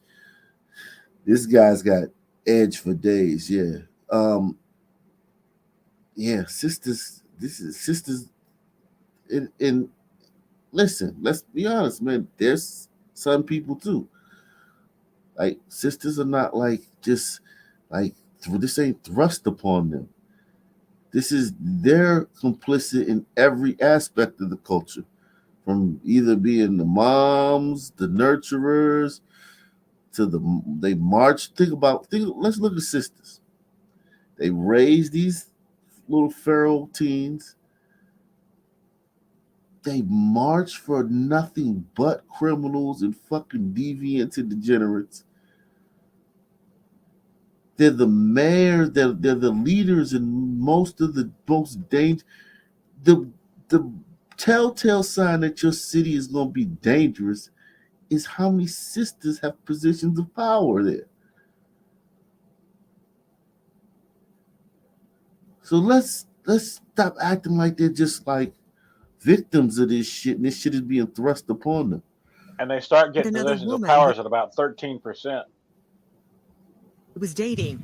A day before the murders, Adams exchanges text messages with the other woman, who is troubled by Sims' pregnancy. But Adams reassures her that he wants to have a life and that she, meaning Sims, wouldn't be included. Texting, quote, "Tomorrow, this S done."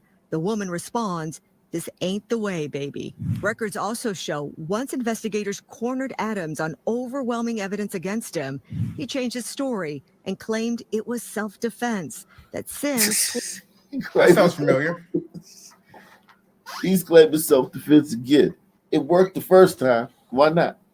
These dumbass gliders believed me the first time. Why not do it again? It's easier to believe in self-defense against two able-bodied men who confront you at a recording studio than it is a pregnant woman with a son in the back of the car, a 1-year-old. Yeah, imagine that. know. You're sitting, should I buy a condom or should I kill a bitch? I don't know. Yeah, man. they don't understand a 10-cent investment can save a $100,000 trial. Investigators cornered Adams on overwhelming evidence against him.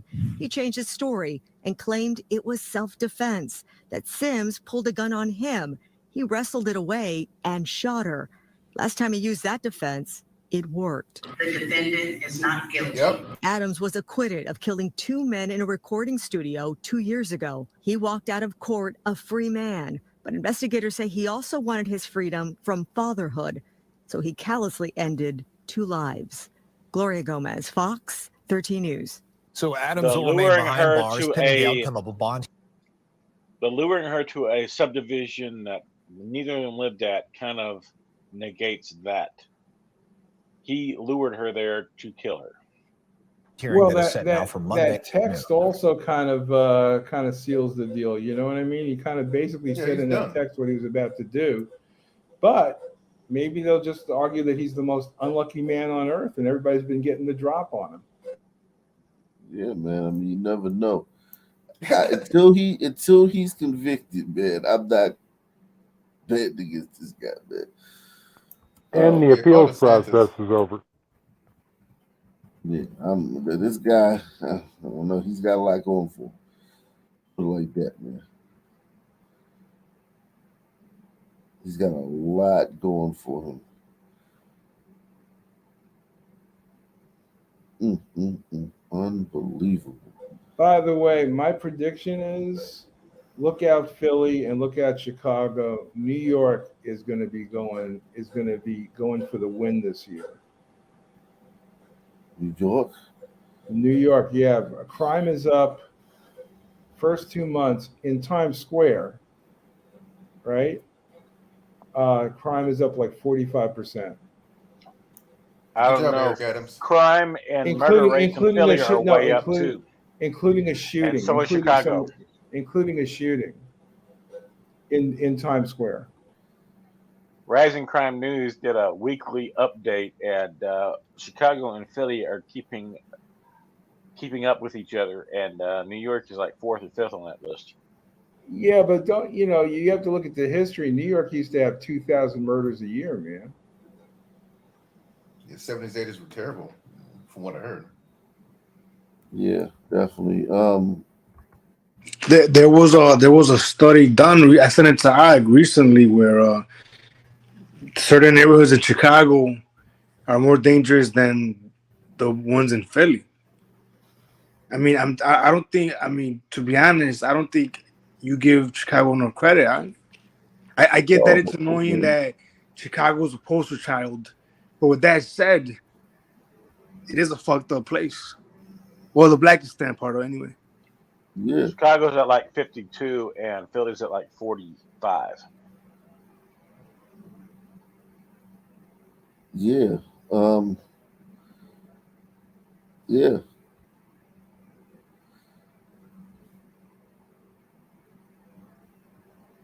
Yeah, these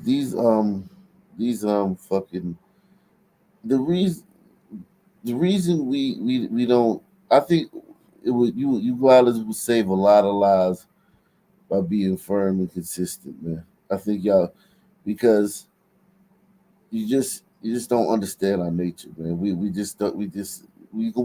play the game whatever the rules are. Well, yeah, but you saw that's what you just saw is going on in Florida, which is about the most firm and consistent state there is, really. And No, to be fair, you push the limits of what the rules are every single time. Yeah, well, let me just show you. Tonight, the story of a tyrant, possibly the worst in the world. He's vicious, he's venal, and he's robbing his country blind. His country is an African hellhole called Equatorial Guinea, and no one would have ever heard or cared about it if they hadn't discovered vast oil deposits just offshore. So much They have oil, in lots of fact, oil money that there. at the rate this tiny country is growing, in 10 years, it could be the richest in the world. The trouble is, most of the oil money is being pumped directly into the president's pocket. He's living like a king while his people starve. Richest in the world per capita.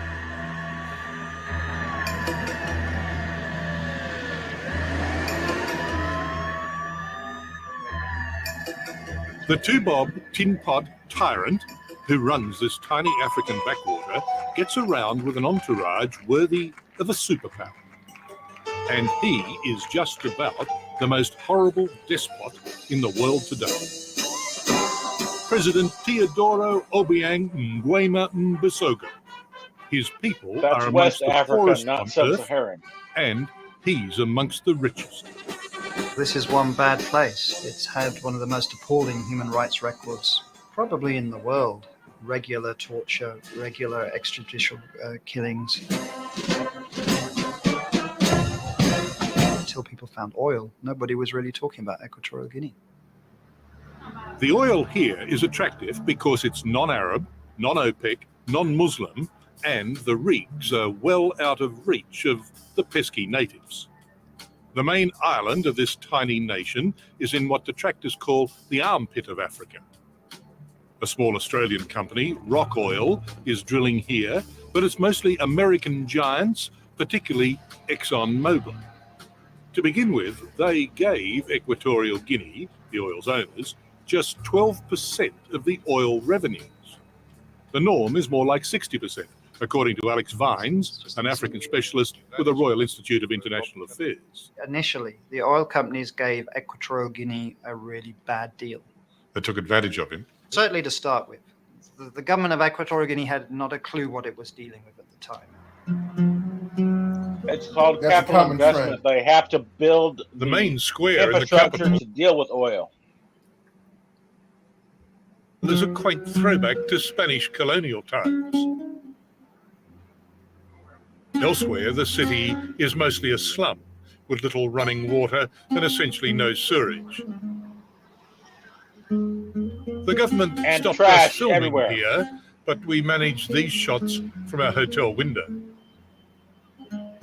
Whilst the oil fires flicker on the horizon at night, students with no electricity at home study under the streetlights that illuminate the drive to the presidential palace. It's a very bad, evil government. And Exxon, I think, to its shame, is in bed with them. Frank Ruddy is doubly qualified. He was once the American ambassador to Equatorial Guinea and once a lawyer for Exxon. The shameful part is that you have a great company like Exxon Mobil, which is tied in with this very corrupt government. The president treats the treasury as his own patrimony. And so to do business with somebody like that and to basically literally feed his coffers. How is that I think it's different than the American government? The president and his family are frequently overseas. First son, Teodoro Jr., is partial to Paris and its finest hotels. He's living his life. Incredibly, he once allowed French television to tag along on a shopping spree. But a Bentley can be hard work in Paris traffic. Wow. Pour le soir, vous avez dit? Pour le soir, si vous avez des cocktails, des gens A fashion house closed its doors to give Junior exclusive access to the merchandise. Francis so racist, isn't it? But whilst their Paris ambassador did his job. Teodoro bought 30 suits that day, browsed for a new watch, and then took the Lamborghini down the Champs-Élysées to get some CDs. Would it be churlish to suggest that maybe it's excesses like this that cause so little to be spent in the slums back home? Some men are The the same actual everywhere, aren't they? expenditure on health and education Doesn't has like it there. significantly declined in the last 5 years. And think of it, the last 5 years are when the oil wealth has really been kicking in. So although the country's getting richer, actually the people are getting poorer. The money is going elsewhere. It's not going to the benefit of the people. The White Man's Hotel in the capital has one of the nation's And American two money swimming is? pools. Neither contains water. Pity, really, because here we found Eric Musumbani, Eric the Eel. Remember him? The slowest swimmer at the Sydney Olympics and now training for Athens. Oh, God. Well, how do you do training if the pools haven't got water? Okay, I was in South Africa and in Ghana. That way I have been training. But now I have to move to Spain to train. Here I can't do it. At the same hotel, we ran into some of ExxonMobil's men relaxing after a stint on the rigs. Perhaps being well-oiled blurs the sight of the squalor that's all around. This country's dirt poor. Where's all the money going? We don't control where the money goes. We're just out here to do a job. Yeah, simple as that. You know what we learned from this? It's good to be the king. I was having dinner at a fish restaurant an hour or so after talking to those rig workers when, out of the blue, the Equatorial Guinean Information Minister shows up and says, "Get out of the country. Your visa has been revoked." And he added for good measure, "If you go quietly, then nobody will be thrown into jail." So I think understandably we then quietly made our way here to Madrid in Spain. How many times have you been to jail? 4 times. Have you been to jail? Several times. The rat-infested Black Beach jail back in the capital is where President Obiang locks up his opponents. When he seized power from his uncle 25 years ago, he kept him here for a couple of days and then had him executed. No wonder many in opposition to Obiang today have fled here, Madrid, Spain, the former colonial power. The way Obiang is taking The money is going all where the all country, Sunman money including goes. natural The outward resources, trappings he of power genuinely and wealth. believes that this country belongs to him. In your democracy, sir, in the late 90s... The president also believes he's sharing those resources. At least that's what he told Bob Simon from CBS 60 Minutes in an interview last year. Ha sido para nosotros como el maná. The oil has been for us like manna that the Jews ate in the desert. We have to follow the rules to make sure the manna reaches all the people in Equatorial Guinea. The oil companies make sure the manna reaches at least as far as him. In America, it's red carpet treatment for the president all the way. And I remember the president has a very fine collection of Scotch whiskey. Obiang was even a guest at this function when Big Oil paraded its biggest and most powerful friend.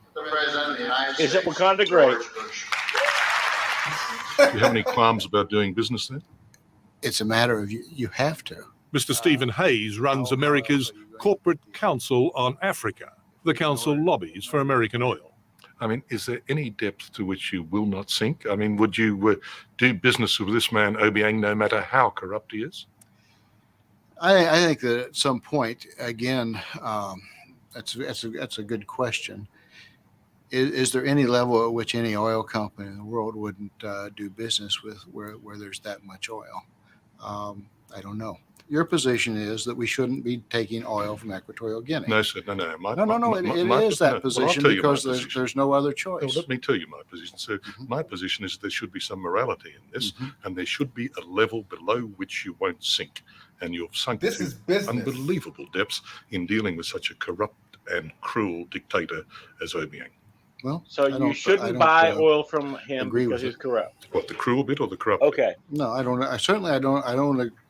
So somebody else could buy oil from him cheaper than you. Are not following Go deal with the Arabs. Fair, Yeah, good luck with that. Trade Practices Act.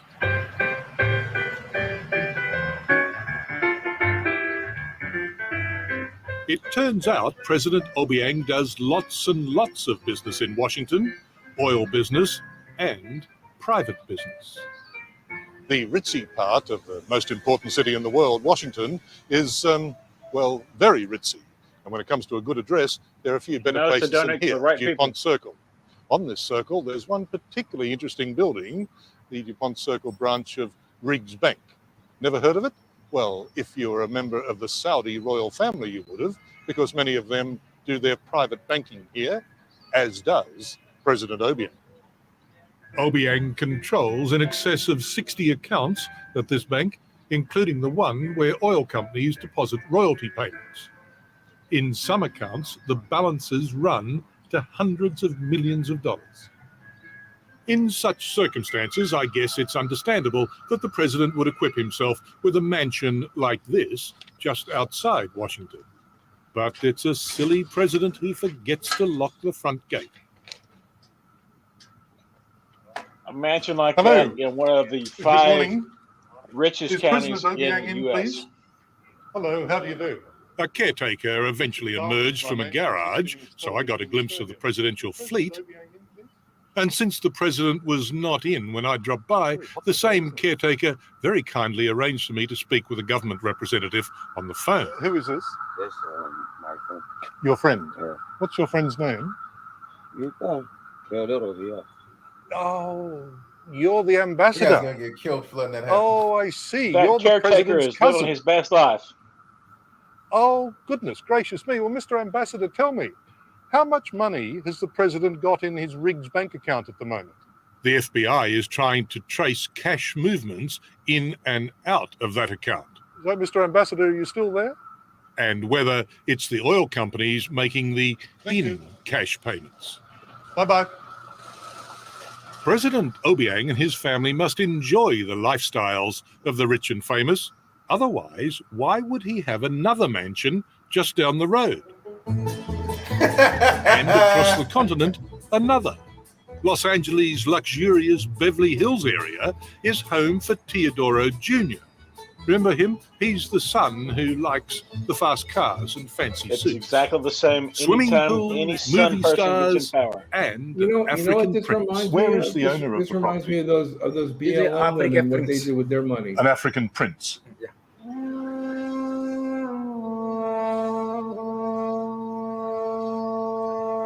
Back home in Equatorial Guinea's slums, last year the economy grew a massive 60%. It is the fastest growing economy on earth.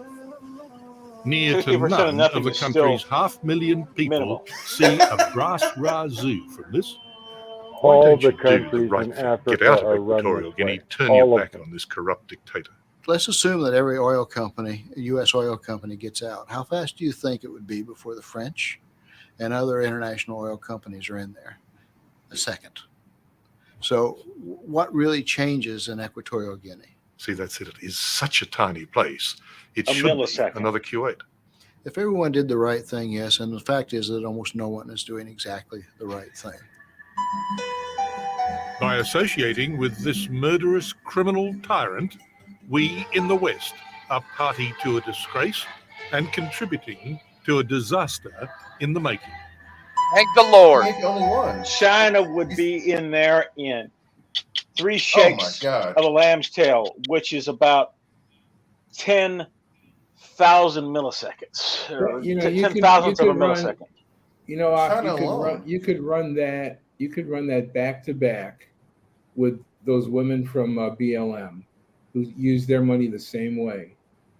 Not a penny of it By went to large help mansions. anybody in the hood. They all bought a whole bunch of mansions themselves. Same. You could take a map of Africa and throw a fucking dart at it, hit any country, and it's the same show. Let me shout out Catalyst. Salute to Catalyst, man. Catalyst coming through with the huge super chat, man. Catalyst definitely a Op Nation Hall of Famer, man. Appreciate you, bro. He said Neuralink will be the end of sun criminals. Keep up the good work.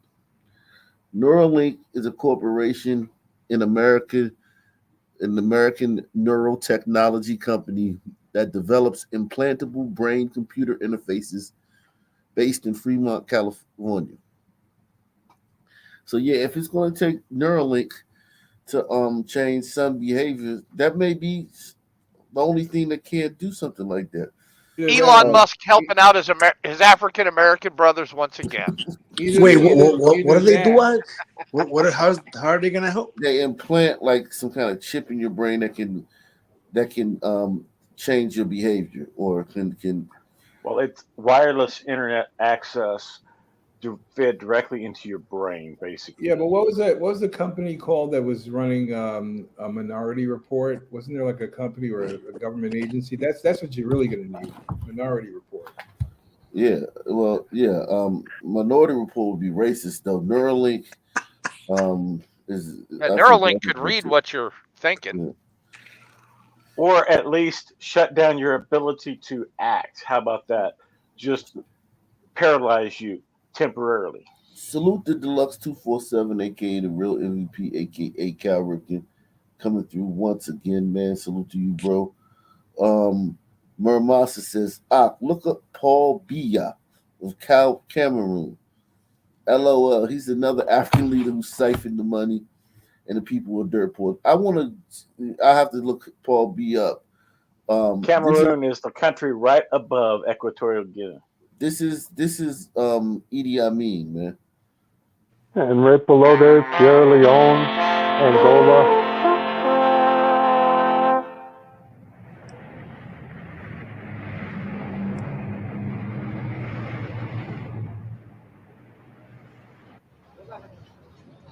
Angola is south, though.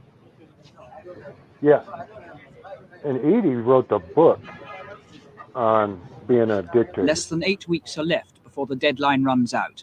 8 weeks in which, according to General Amin, 65,000 Asians must leave Uganda. So far, only a handful have gone. The rest spend day after day waiting in queue after queue.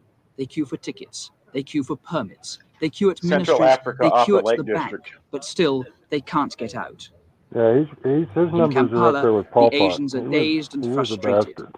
The new threat that if they fail to leave before the deadline, they'll be sent into concentration camps run by the army turns anxiety into fear.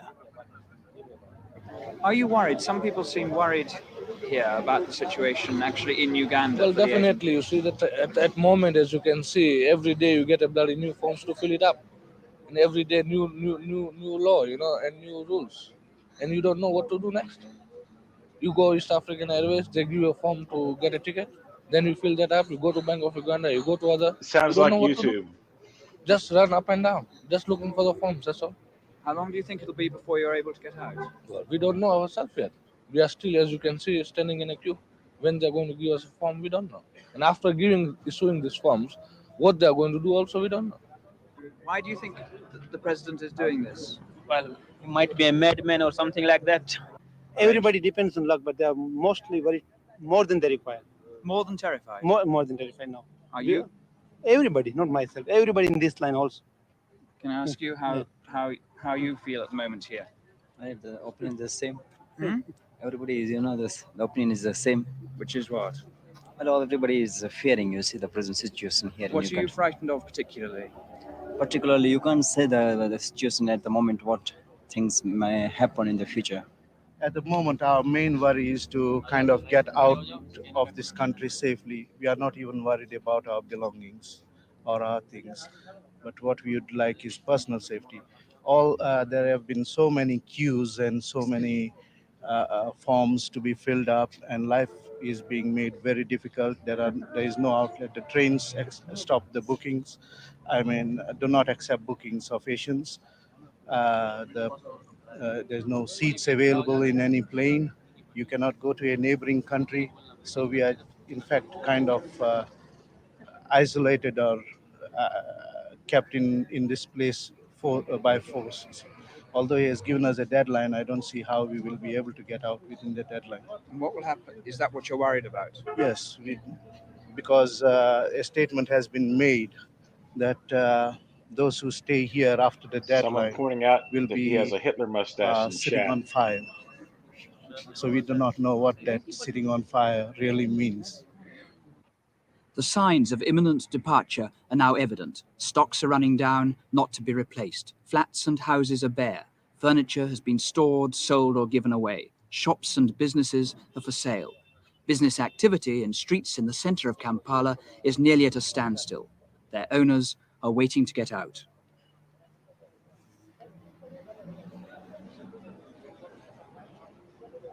I can't remember who the terrorist group The was, Asians but somebody live on hijacked an rumor and in airplane, fear. The and government they radio landed tells there, them that and they're Idi enemies of Amin Uganda and that the security had them at the forces are airport. watching them. Only a few dare to be seen for long in the company of foreigners.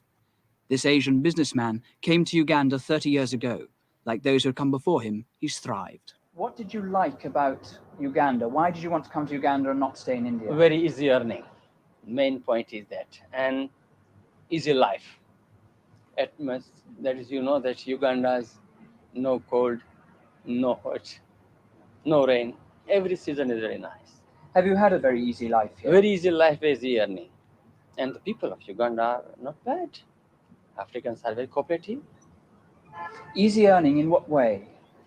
While we import goods from London, we get 5 shillings a yard.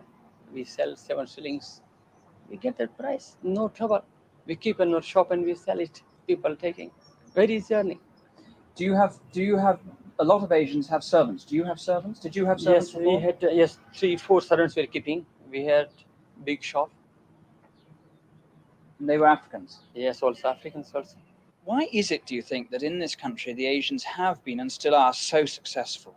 Because the Africans, they didn't know the business. How can they? To run the business or to run the factories without brain, nobody can do it. How they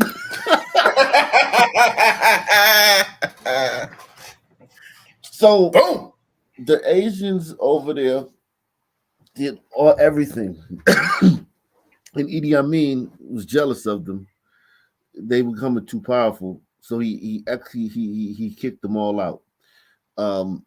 Thinking that the Sun people could take over and run the he gave all factories. their shops and all their jobs in the economy to Black Africans, thinking that it was just going to be a seamless transfer. There was a Can you flight imagine from what you Ethiopian haven't been Airlines that was hijacked at one point, and they couldn't Mugabe did the same. understand. I'm sorry.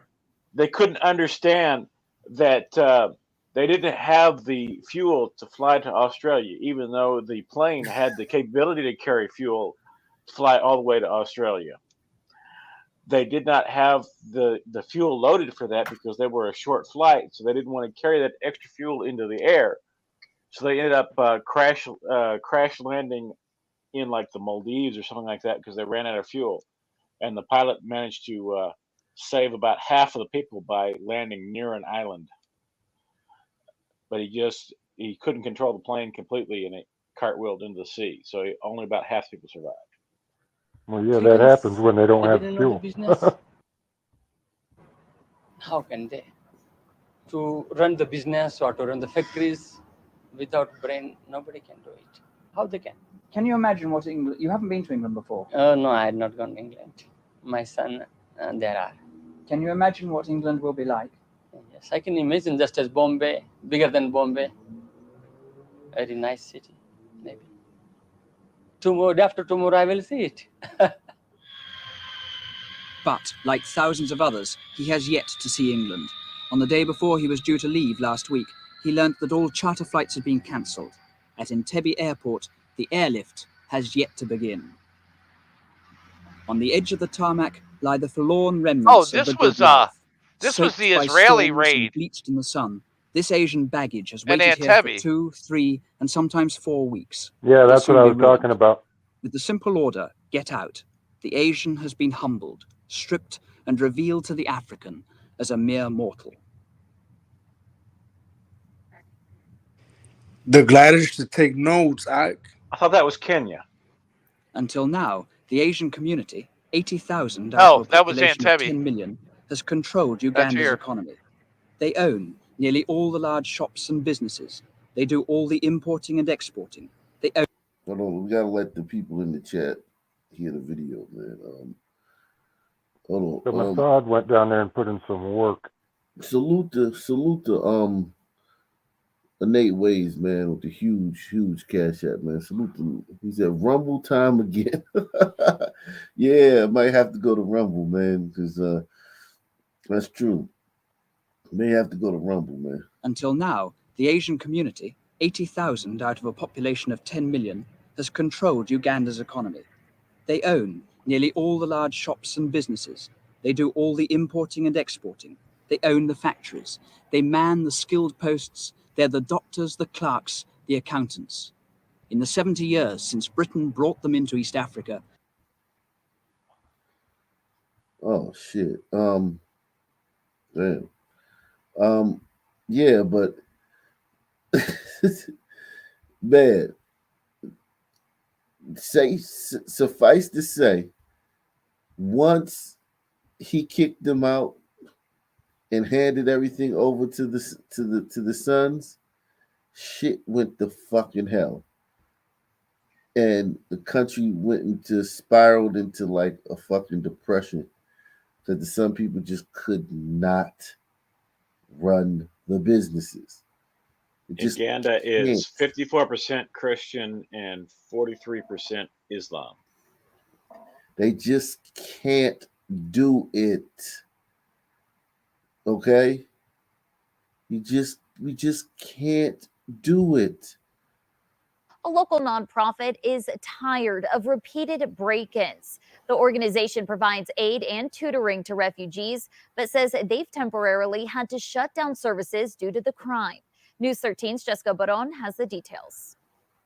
I am not going to be coming here. I won't bring any people here. Kazi Sinandele is the program director of the nonprofits, the Immigrant and Refugee Resource Village of Albuquerque, and New Mexico Women's Global Pathways. The center has resources including guiding refugees with housing issues and providing children with tutoring. Sinandele runs the program with her husband. They say they had a break-in in November and were hit again in January. Sinandele says multiple break-ins have left her feeling discouraged and helpless. When this happens, all of a sudden I feel like I don't even want to pick up or even tell anybody to come here. I'm scared to death.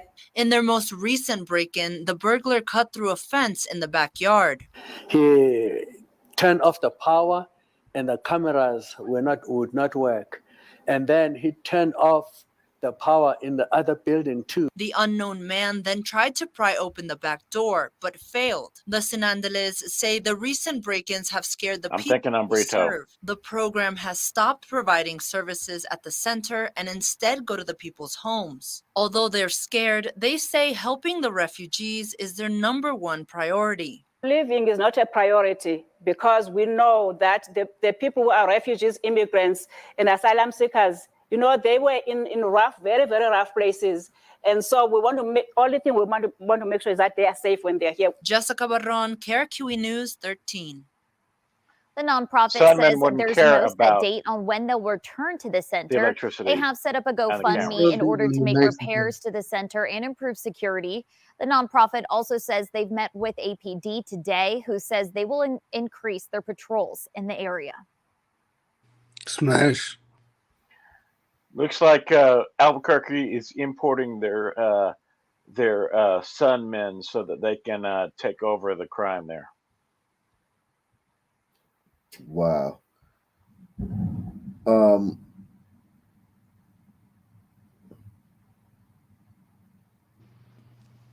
They left you speechless, I mean, it's everywhere. I mean, everywhere you look, I mean, it's like the air you breathe, right? It's just it's bizarre, man. Let's see. Happening now on News Channel 5 at 6. 2 people have been arrested in connection to a February homicide in Westlake, and one of those has connections to a case right here in Rapides Parish. We're going to be breaking down those cases right now. Thanks for joining us for News Channel 5 at 6. I'm Brooke Buford. The Calcasieu Parish Sheriff's Office has arrested 2 people in connection with a February homicide in Westlake. One of the suspects arrested has connections to Rapides Parish and was sentenced to 15 years in prison back in 2019. But how was she out? Let's break down both cases. Back on February 1st, Calcasieu deputies were dispatched to a home off Westwood Road in Westlake. Residents said they heard gunfire, and when deputies got there, they found 25-year-old DeMarcus Ardwan dead inside. 2 days later, warrants were issued for 23-year-old Kevin Williams Jr. of Eunice, 22-year-old Justin Ned of DeQuincy, and 22-year-old Atoria Lashney of Lake Charles. Williams was wanted for second-degree murder. Ned was wanted for principal to second-degree murder, and Lashney was wanted for accessory after the fact to second-degree murder. Yesterday, detectives found Williams and Lashney at a home in Lake Charles. They were arrested, and Ned is still wanted. At least she has some glider in her. That we have so far, we feel that it was drug related. Of course, we're continuing our investigation. As we go along, we develop more and more information. So we'll see where this evidence takes us. You did this story, didn't you? No, I don't remember this one. Maybe it was Gen Z. They all become a blur, right? Yeah, I mean, it's just seeing how Africans run, man. The fact that man, don't do it like that. All right, come on, man. The fact that you need the Europeans to do the oil. You need. Oh, come on, Ak. They run at Olympic record speeds, right? Why you gotta down them like that though? Why you gotta make it seem like they can't run nothing well?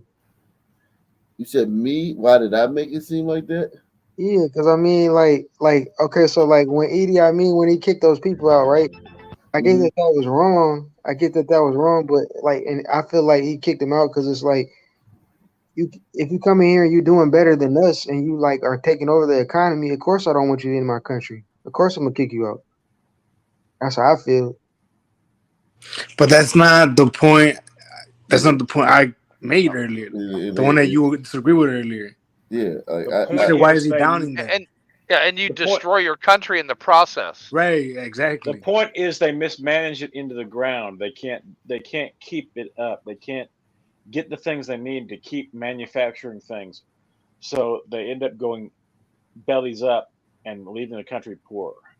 Because the people who live there don't have the educational basis to do the thing. What I'm saying is okay, but y'all always bring up IQ, and that's a valid point, and I agree with that to an extent. But if that's so true, then why is it that when Africans, when they come to America or when they come to Europe, they can outperform and they can do better than the native running, like in Minnesota? They are the top 2 or 3% from those countries coming over here. These Africans that you're talking about in America, they're not running the businesses. But they're doing better than Black Americans. No, hold on. They're not running the oil rigs. They're not running the economy here in America. They're doing better than African Americans, but they're not like the people that Idi Amin kicked out did all the export and import. They did all of the financial sector. They did all of the fucking infrastructure building. Hold on, but the reason they did it is because they can. The reason Africans don't do it is because they can't. Like, for instance, the neighborhood you lived in America, all of the shops are owned by foreigners, right? Yeah, that's true. They are owned by Arabs. Right. So it's like at some point, a logical person, a person who can pick up on patterns, a person who can see sequences, a person with, dare I say, a high IQ can come to the conclusion that this group of people can do these things and this group of people can't do these things, because everywhere in the world, including Uganda, where all the Asians were kicked out and all of their turnkey ready-made businesses that had been thriving for decades were gifted to Africans, and just say, run with it, pick it up where it's at and just run with it. to a man, almost every single one of those fucking businesses in Uganda failed within a few months. Look what happened in South Africa when they took over the farms from the white people. Now they're struggling to feed themselves. Happened in Zimbabwe too. You almost have to suspend reality to not see that, to not make that connection. But the way y'all say it is if y'all make it seem as if, you know, black people like basically they have to be like the retarded children around, and the only way they can succeed is if they're surrounded by white people or Asians or whatever. Nobody's making it seem like that. You're saying that's reality. We're just watching the videos, man, and this is what it is. That video I showed you about Idi Amin back in the I think that was the 60s. Mm-hmm. In Uganda, that wasn't something that I made up. That's not my thoughts. I just played the video. Did I say one word during any of those videos? No, see, I agree with everything you're saying. I just feel like that when he did that, I'm thinking, like, from my perspective, I'm thinking that if you want your country to do better, I feel like it would be logical to think, all right, I want people from my country to be doing it. I don't want outsiders to be controlling the economy. That's just what I'm thinking logically. Hey, Dave, the gliders here should take notes from Uganda, right? Well, I'm not taking it that far. I'm just saying that I think it makes sense to have people of your country control your economy. I don't think that outside groups should be controlling every bit of the economy. I think that's dangerous. And that's why he kicked them out. That's why Idi Amin kicked them out. But that should only be the case if your people can take the baton. Idi Amin kicked out all the Asians in good faith, thinking that his people would be able to do the jobs that the Asians were doing. And this couldn't. Is one thing that Star Trek got right about the Prime Directive and not interfering in developing societies is once you come in there and you show them that there's much better technology around, their innovation stagnates and they depend completely on the innovation shown to them by other groups. So they don't develop at all. And that's where Africa is stuck at. Let me move along. Baltimore. Well, good evening. I'm Kelsey Kushner. It's been 1 month since Baltimore's squeegee ban went into effect at 6 hot spots around the city. And the big question has it made a difference? Caroline Forbach is live in downtown Baltimore with more. Caroline. Well, Kelsey, good evening. Baltimore police have started to hand out citations to people caught squeegeeing at certain intersections throughout the city. And locals tell me they do think that the controversial practice has slowed down at least a little bit since that ban went into effect. Baltimore City Police tell WJZ more likely the winter 18 temperatures. warnings to pedestrians walking and standing in the roadways since January 10th. That's when the city's ban on squeegeeing in certain high-trafficked areas went into effect. I guess it's working. The ban is part of the Squeegee Collaborative, which, in addition to holding squeegee workers and the drivers who engage with them accountable, aims to connect those who squeegee with programs to get them off the streets. The strategy also calls for squeegee kids to develop a code of conduct and self-regulate. And it will be more effective because of the collaborative. Form a gang. This is genius. It calls for them. It calls for them. Self-regulate. OMG. It calls for them to form their own code of conduct, which we know this impossible. It has to be thrust upon. He wants them to go union. They're already performing their code of conduct every day. Great point. Great point. They are already. They're already self-regulating. Exactly.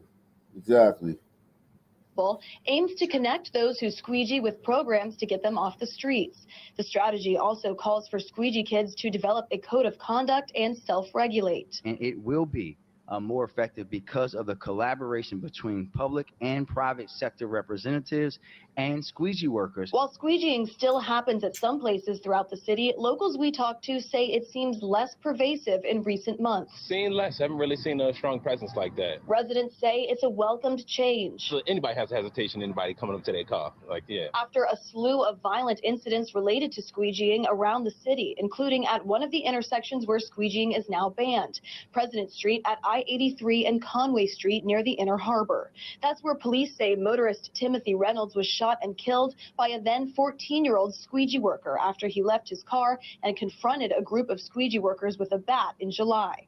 One local tells us she appreciates city officials trying to address the root cause of the problem. The mayor's trying his best, but I mean, we all have to come together as a community and also help. This isn't just a one-man army. And some people we talked to say they still think we could see a resurgence of squeegeeing once it starts to get warmer. Reporting live here in Baltimore, Caroline Forbach, WJZ. Kelsey? I didn't know anything about these squeegee crimes. I've been out of the loop. Amazing. Yeah, I mean, it just is where it is. It is that these people, they're doing what they're good at. They're doing the jobs that they can do. Well, and you got the water boys in Atlanta. Yeah. And then you got the parking guys in Chicago around the stadiums. Mm-hmm. I don't know, Mayo. Those lips look way too big and fake for me. Oh, I don't care. If they're wrapped around something, it don't matter. Wrapped on the fall. You got a pretty mouth. hey, those squeegee boys should be in school. Shit, good luck. You tell them that. Yeah, I mean, yeah, definitely, man. They ain't gonna learn nothing there either. 23 schools had not one student pass math at their grade level. Right. Yeah, we talked about it yesterday. Yeah, I was talking about it yesterday. Yeah. I mean, but even that, like somebody and like 12 Jay, others had 1, 2, or 3 that actually passed grade level. Somebody like Day would see that and not be able to make the connection that it just is what it is. Like, if there are 23 schools where nobody can do math, that means that group is not good at math, man. Right. They would tell you, why are you disparaging them? Yeah, that group is not good, and that's all right that they're not good at math. Let them do what they're good at, like squeegeeing and things like that. Like, they're not good at math. It's that simple, man. It's not even a complex thing. They're not good at math. If they're not good at math, they damn sure got the metric system down. If they were good, this is grand. This is if they were good, they would be good at math. Well, breaking news right now in Chalmette. The sheriff's department is investigating a shooting that left a young man dead. The sheriff says the victim appeared to be a teenager. This is a live look at the scene near the intersection of Golden Drive and East Cheney Street. The sheriff said they were called to the scene around 7:30 this evening. They say they found the victim in a courtyard between 2 apartment buildings. He had been shot several times. Well, it's concerning to all of us. It's just not, what happened here tonight in St. Bernard Parish. It's been happening in the metropolitan area, and we've been seeing an uptick in people just finding Negroes laying in the alley with bullets in them. Females getting involved in some activity, carrying guns. So far, investigators say they don't have any suspect. So there are 259 public schools in Baltimore and 504 private schools. In Baltimore City? The county? I think that's city. what Google says. 500 private schools? That doesn't sound right to me. That doesn't sound right to me. So we had that. My guess is the private schools are probably mostly out in the county. Yeah, but that's still a lot of schools, man. Like for just like that's like a school on every corner. They might actually be counting the pre-K stuff at the preschools as schools too. Still though, like that city's only got 300,000 people, and you got 900 schools for 300,000 people. And what percentage of those 300,000 people are school age? New Orleans police say 600,000. 700 schools. People were in. Okay, let me just move along. New Orleans police say 7 people were in a car last night at Bullard Avenue and Chef Mentor Highway when someone just started shooting at them. 2 people were fatally shot. Several others were injured, including 2 children. Erica Ferrando spoke with neighbors today who live near. Think about this story comes on the heels of the 16-year-old that just got shot. So oh man, a 16-year-old got shot and killed, man. That's so sad. Well, you think that's sad?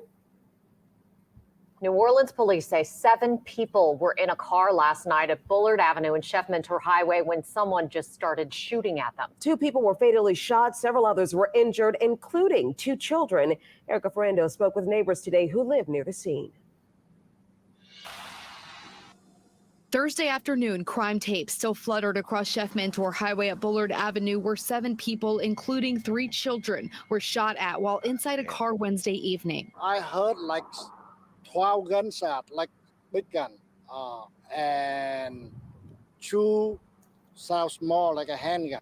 This guy owns a business in that community. I promise you. He's selling something that's essential. Whether it be fucking cigarillos and fucking pantyhose, whatever he's selling. A nail salon, maybe? Something essential that those people rely on and desperately need in the fabric of their culture. Right, the nail salons.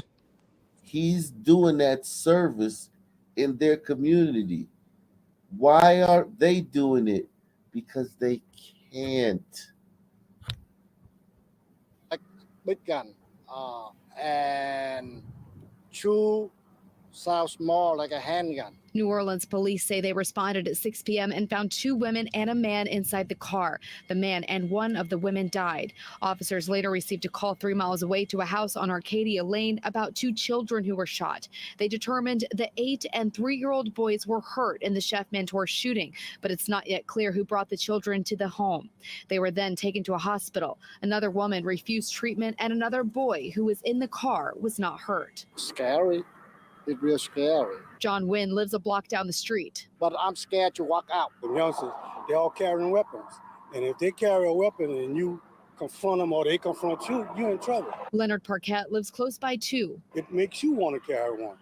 You know, not that I want to hurt anybody. I just want to come and go. New Orleans police say all of those victims are believed to have been in the same vehicle at the time of the shooting. At this point, they can't confirm the relationship between all of them. Police haven't identified a suspect or shared a possible motive. It's more and more violence, around here. And these neighbors want to see an end to it. Erica Ferrando, Eyewitness News. Coroner will see they're doing the thing that they're good at. You understand what I'm saying? This shit ain't complicated. They're contributing. This is their contribution to society. I think we've seen enough of it. I'd be wrong to disagree with you. I'd be hard pressed. I love. There was this movie, Small Soldiers, where the toys ended up, becoming inventive and just murderous. And the CEO says, we have a bunch of people in Latin America or whatever that we would love to send these toys to, because they can destabilize them with it. Maybe some men can be useful that way. Unfortunately, with Carnival the Passport comes Bros Army. Oh, God. The Passport Bros Army. Unfortunately, with Carnival comes the risk that your vehicle may be broken into while you're out there having a good time. And Paul Murphy reports a Metairie state lawmaker is hoping to crack down on the crime by giving those convicted of simple car burglary a mandatory jail sentence. Car burglary is the kind of crime that shakes your sense of security. I absolutely do not want to drive my car back into the city.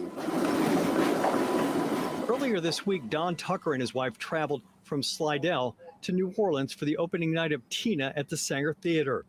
While they were enjoying the show, they say this man was breaking into their car.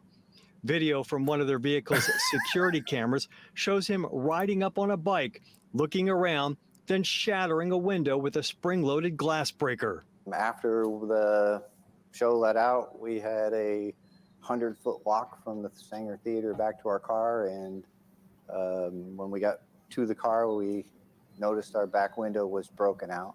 After rummaging around in the car, the man rode away empty-handed. And I think people just have had enough, and we've kind of hit a tipping point. Metairie State Representative... Like that right there. This kid, like... He had no fear what he's of doing anything. right there, what he's doing right there is his contribution to society. There's nothing that you can do to make him do anything different. Now, listen, are there some people that do excel in certain areas? Yes. But this guy will never own a brick and mortar business in his community where he sells essential goods or provides essential services. Maybe That's a $1,500 bicycle he's got there. Well, that bicycle's stolen. Maybe a barbershop. But what I'm saying is, it's okay too. He's a car glass salesman. Yeah, there's no. Yeah, he works for Safelite, man. Yeah, Safelite's getting fucking aggressive. Yeah, man, but this guy, I don't see anything wrong here. What do you mean? Slidell is across the lake from New Orleans, northwest, across Lake Pontchartrain, and Metairie is right next to there, a suburb on the east side, on the west side. Sorry. What do you mean you don't see anything wrong with this? He's doing, like, in this society, right? There are cars, right, everywhere, right? There's cars everywhere. People leave their cars on the street and then they go places, right? They don't watch their cars at all times, right? This, even though they have a camera on their car, he didn't know that. So in his mind, there's something valuable sitting right here. And nobody's like hovering over me. There's nobody actively stopping me from taking it. And he didn't even take if they anything. catch me, even if they catch me, they're not going to do anything to me. They'll do restorative justice, and they'll make He you is- get your car broken into. Yeah, he is roving anarchy. Exactly. Yeah, he's just doing his part. They found in it since 2020. They found a niche where they can they're performing a service in the society. They're performing a niche in the society. They're the ones that keep everybody on their toes. They're I the keep ones coming back to Sunmen and Sunmen land. They think nothing about robbing people and stealing them. In fact, they think that is great, and they think that they have the best status for being able to steal from someone else, and they display that whatever they steal is more valuable to them than what they can earn by labor. Yeah, exactly. Stealing stuff, the stuff they steal, they appreciate more. Just look at these videos and tell me that these people are doing something against their nature. They're doing something that's foreign to them, or they just doing, or it's just the society foreign to them, but the behavior is natural. After rummaging around in the car, the man rode away empty-handed. And I think people just have had enough, and we've kind of hit a tipping point. Metairie State Representative Lori Slagle is proposing harsher penalties for simple car burglary. Her bill would provide a 1 to 12-year penalty for anyone who commits the crime within 1 square mile of any fair, festival, musical or theatrical production, parade, or sporting event. It would also apply anywhere for those caught breaking into a string of vehicles. The first year is non-probatable, so it pretty much tells people you're going to jail if you do this. Schlegel hopes the mandatory minimum sentence will help reduce car break-ins. She says right now many people are afraid to go into New Orleans. They don't want to go to the parades because their car might be broken into when they're finished having a good time. Tucker says, unfortunately, when you come into the city to see a show, you now have to factor in the price of dinner, tickets, in his case, $300, and the price of a $1,500 window. If you're driving your car into the city with an expectation that you're going to be fine, I would not have that feeling. Schlegel's bill is expected That's where to you be rent a considered car during the and upcoming let their legislative insurance session. pay for it. Paul Murphy, Eyewitness News. I'll bet you Uber's making a ton. Yeah. So you don't think there's anything for that dude in particular that could stop him from doing that? No program, no dad in the house, nothing. Nah, nothing. Hey, Yeah, go ahead. have you seen the latest study from John Lott about murders being concentrated in certain counties? Nah, what is that? Go tell me. I put the link in the back chat. Okay. 5% of counties with 10% of the Ellis family population. moved from Okay. Now go ahead. Oh, okay. These counties account for. Oh no, sorry. I'm trying to find the. Right, The go ahead. worst 5 counties contain 47% of the population and account for 73% of the murders in the United States. Wicked, the only thing that can stop that is instant corporal punishment, as in public caning. On the for any spot. offense found right there on the spot. Instantaneous gratification of punishment. But you know what stopped this stuff? You know what stopped this behavior? Lynchings. That's what stopped bad behavior. But Mayor, what is the stat you just gave? What does that mean? Like, what do you think that means? About the counties? Most of the murders are concentrated in Cook County, Los Angeles County, Harris County, Texas, Philadelphia County, New York City, Wayne County, Michigan, Shelby County. But you're not Tennessee. saying nothing, man. You're saying in the stand, right? That's all you're pretty much saying. You're repeating it's Counties happening in the around stand. these major Yeah. cities. But this breaks it down to the cities. To the stand. Yeah. Mainly. Shelby County is Memphis. So Yeah. these are just yeah. The Ellis family moved from New Orleans to St. Charles Parish after Hurricane Katrina. There, they settled in and adjusted to much quieter surroundings in St. Rose. 8 years after the hurricane, the family was hit by another storm when 23-year-old Ramal Ellis was killed. Very handsome young man. Ruth L. Ellis can't help but smile when she talks about her only son. Yeah, I miss him. She and her husband Lamar both do. Their son lived with them in their 4th Street home in St. Rose, where the memories never fade. That was my baby. That was our baby. He was. Their baby, 23-year-old Ramal Ellis, was shot multiple times the night of November 17th, 2013. His parents say he was How many walking babies home did from he a friend's have? house and was about a block away from home. When they shot my son, I heard it. But I thought it was firecrackers because I told my husband, I said, I wonder who's shooting firecrackers in November. Lamar called his son. No answer. When he walked down the street, he saw officers with flashlights and someone on the ground wearing familiar tennis shoes. That's how I knew it was him, because he was the only one that had it. He had just got him.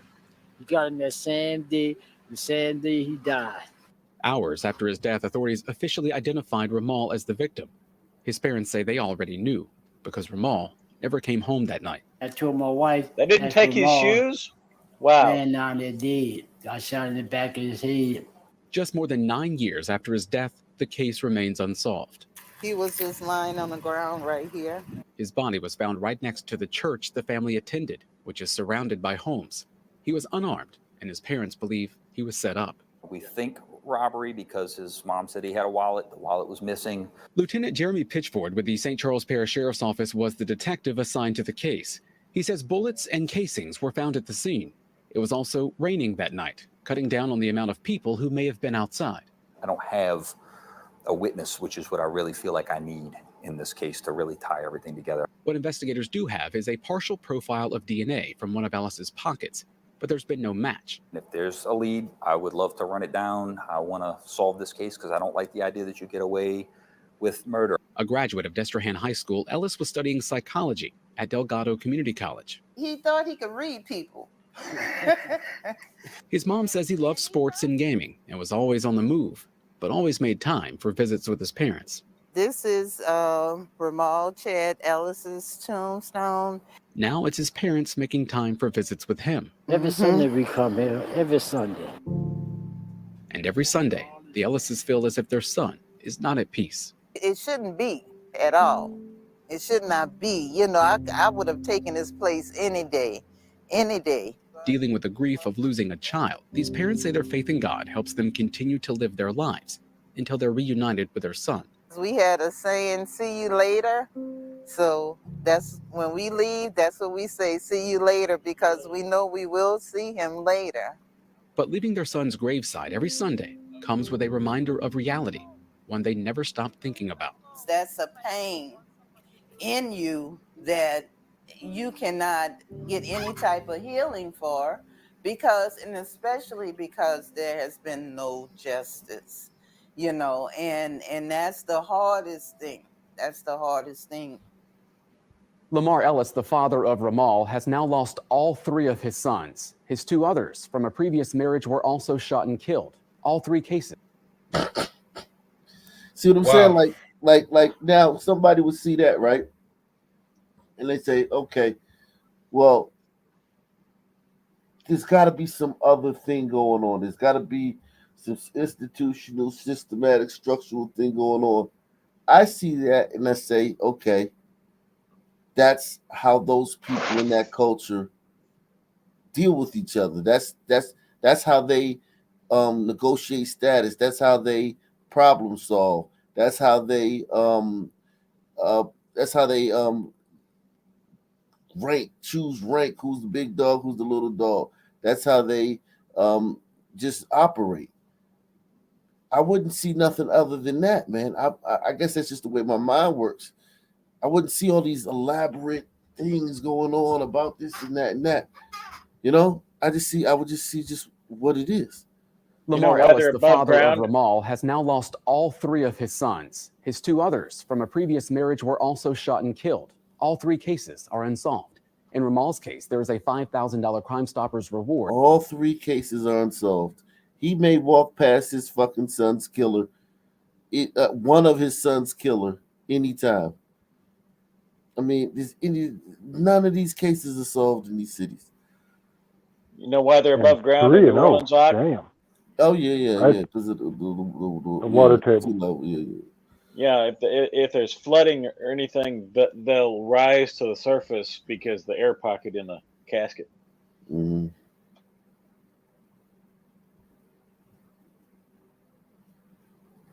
Yeah, these people are living their lives. They're just doing what they do. Somebody said Louisville yesterday. Oh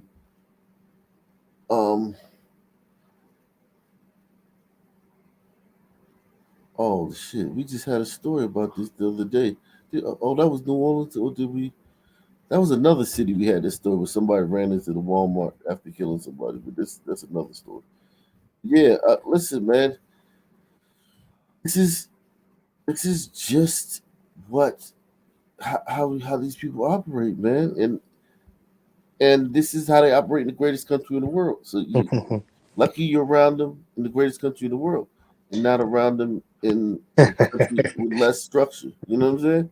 It's kind of like me arguing about a bee does not pollinate We know it pollinates. It's what the bees Right. do. Exactly, So- but so we're how acting can- like it was something that humans did because Right. people are doing this and planting flowers everywhere. Bees are forced to pollinate. No, they pollinate. Right. That's what they do. It seems that way for sure. Yeah, and like I said, man, I'm at peace with it, man. I don't. Good evening to you. I'm Drew Gardner. And I'm Lauren Adams. A terrifying few minutes in a Bullitt County subdivision early this morning when a crime spree involving a group of Louisville teens ends with shots fired. Police in Shepherdsville tell WOKY more than a dozen teens were in stolen cars trying their luck when one neighbor spotted them and sprang into action. Our Jamie Mays spoke to the woman whose car they had stolen only moments before. A group of Louisville teenagers in stolen cars targeted this Shepherdsville neighborhood just before 4 Saturday morning. Of course, we're concerned. It's a brand new subdivision and thought it's a nice subdivision. We have to be vigilant, I guess. Concerned neighbors shared this surveillance video of suspects checking car doors and leaving. And while these cars weren't taken, Melanie Goff says her 2014 Nissan Pathfinder was. I do feel very violated, because that's my personal property. When her next door neighbor in the Mallard Lake subdivision saw her car being stolen, he jumped in his truck and took off after the suspects. He was on the phone with his wife the whole time, so we were standing outside with his wife, and he ended up chasing them down. When the neighbor got here to Nancy Drive, he tried to block the suspect's car, but that car then ran into his truck and took off. Then Goff heard gunshots.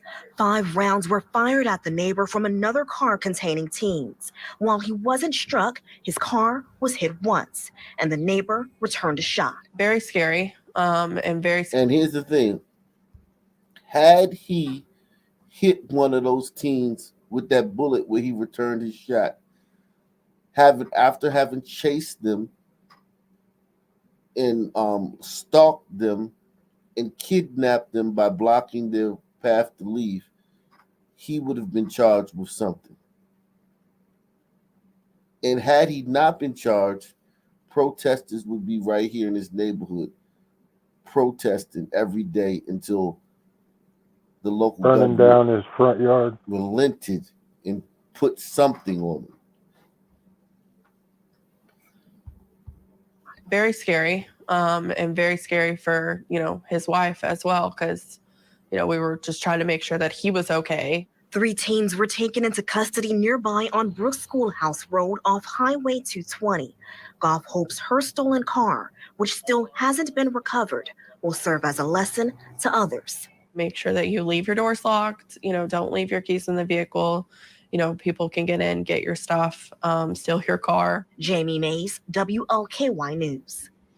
Tonight, Shepherdsville police say several cars and likely about a dozen teens are still outstanding. They're asking residents who notice suspicious activity rather than confronting someone to call police. Oh yeah, if he would have hit somebody, he'd be in prison. They'd have to pipe daylight to that guy.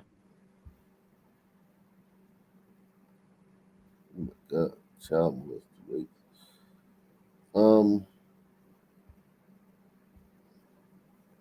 Former U of L basketball player Robbie Valentine is well known in the community. Today, he was arraigned on 1 count of strangulation. And he was arrested last night after a fight with his girlfriend. WLKY's Mark Vanderhoff joins us live in the studio with more on this case. And Mark, what do we know so far?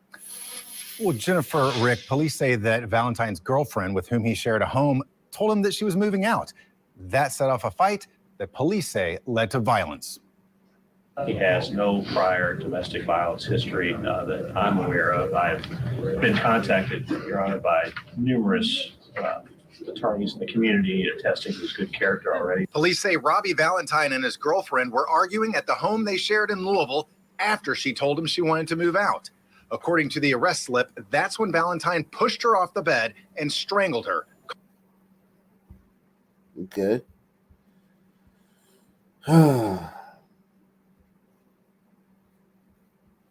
You're gonna love that girl to death.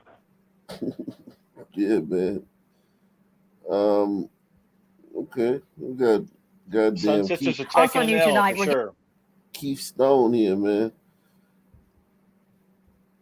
Also new tonight, we're getting our first look at a man accused of nearly hitting an officer before leading police on a chase through 2 counties in a stolen truck. There's no word yet on what charges Ivan Bennett faces tonight.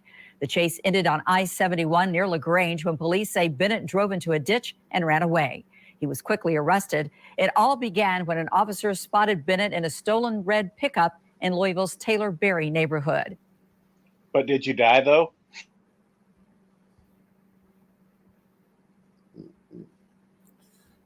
They're gonna act like he didn't die. He didn't die because he was white, when he probably did all that running and all that shenanigans, and then once he got cornered, gave up. This hour, a woman is recovering They had the tonight after she was Whoppers ready. shot at again. Yeah, They had the Whoppers already ready for him. oh yeah, definitely. This hour, a woman is recovering tonight after she was shot at a gas station in the California neighborhood. Officers responded to a report of a shooting in the parking lot of a convenience store on West Broadway. Once on scene, police learned the woman had been taken by private car to Norton's Hospital. She is expected to survive. The investigation is ongoing. If you have any information, call the anonymous tip line 574 LMPD. Double S, double D, different city. Yeah, I mean, it's just bizarre, man. When you think about how fucking every city. Somebody said Jacksonville, right? Jacksonville, man. I haven't done Jacksonville in a minute, man. Yikes! Let me go get some water, man. I'm gonna do Jacksonville when I get back. Let me do some water right quick. Yeah, that little bastard on the electric bike. That bicycle probably cost more than my fucking car. Are you serious? Yeah, I drive old stuff. Maybe it costs more than your car, but that car looked nice. It had cameras. Oh no, that car was real nice. Yeah, heck, they recorded him breaking into their car. Well, my car is fully paid for, but I think they offered like $20K to buy it back from me. I'm like, nope, I'm good. What do you got? That's On not a- bad. On a lease? A V6 Camry. On a lease 14. return? Why the fuck would they offer you money for that? They offered me money for my car too. There's something going on, man.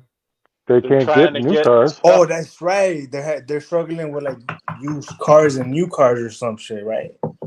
Yeah, they can't think get the so. parts. The And chip, Camrys also maintain their price very well. So they're saying that there is a chip shortage. You guys heard about that? Bodies Like are a- starting Yeah, to rot computer out chips. too. There's a chip shortage, so they're not able to put out new cars. As a result, used cars have skyrocketed in value. Yeah, my two newest vehicles are an 08 and an 05. But I don't know, Johnny, what anybody will buy a car. Just get a USB cord and you get it for free. Watch a couple of TikToks. Look. I don't strip the column, pop the fucking the metal piece, plug it in. that's only a Kia or a Hyundai, though. You know, they're not very good cars. Kias, they look nicer nowadays. I gotta admit.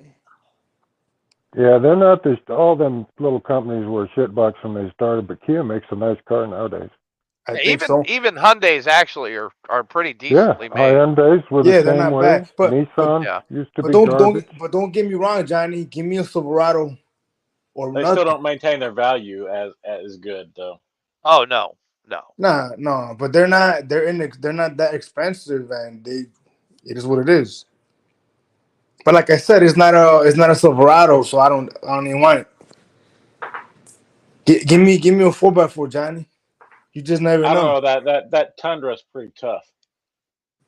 I'll give you I that. got a Any big pickup Blazer. truck, really, man. Any pickup truck that if you take care of it, it'll take care of you. I got a big Blazer I'll get rid of. What year? 75. Oh, that's perfect. Why would you get rid of that? Last year, the full convertible. Oh, Square nice. body. Nice. On 1-ton Where you at? axles. Where you at? Wyoming. A 75. We might That's need to talk. you can. A 75, you can keep that thing working all by yourself. No computer chips to worry about in that thing. Yeah, that's Oh, a no, Very K5. true. Very true. That's a K5. There ain't nothing on that thing you can't fix yourself. No, you can fix it with duct tape and baling wire. Yep. You can sit on the wheel wells and change the spark plugs. I built it to be my apocalypse rig. And I swapped it all out, put 1-ton axles, swapped in a Muncie 465 4-speed, Nice. 205 transfer case, 12.5-inch corporate full float rear end. You got a you running a 350? 355, but Oh. it's a little small block. Yeah. It's got an $800 and $900 off-road Holly carburetor on it. The fucking thing will run damn near upside down. What car is this again? Chevy Blazer. You'll get a snorkel for it so that you can run even if you have to go where the engine's underwater. Yeah, seal it up. That's what I'm looking for. The Army had that M1000, which was the Chevy 6.2-liter diesel that was like that. Just put a snorkel on it and they'll run underwater. They were pretty cool truck. They rode like shit because they all had the super springs on them, but Oh yeah, those things are dogs. But I mean, the engine's so far derated that it'll run forever. and it'll run on almost anything.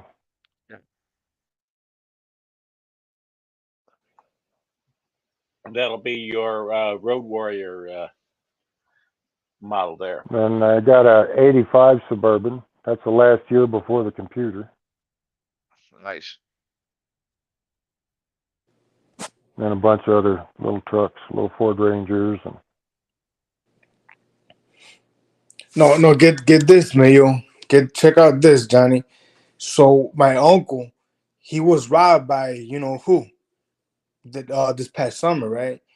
He was in his pickup truck.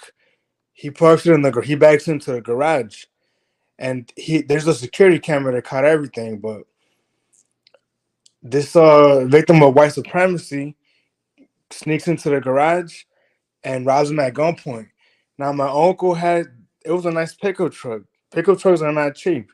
And he had a shitload of tools in the garage. Like, he has a lot of tools. This son, man, all he took was the phone and the wallet, and then he took off. Concept of value whatsoever. None. No concept of value whatsoever.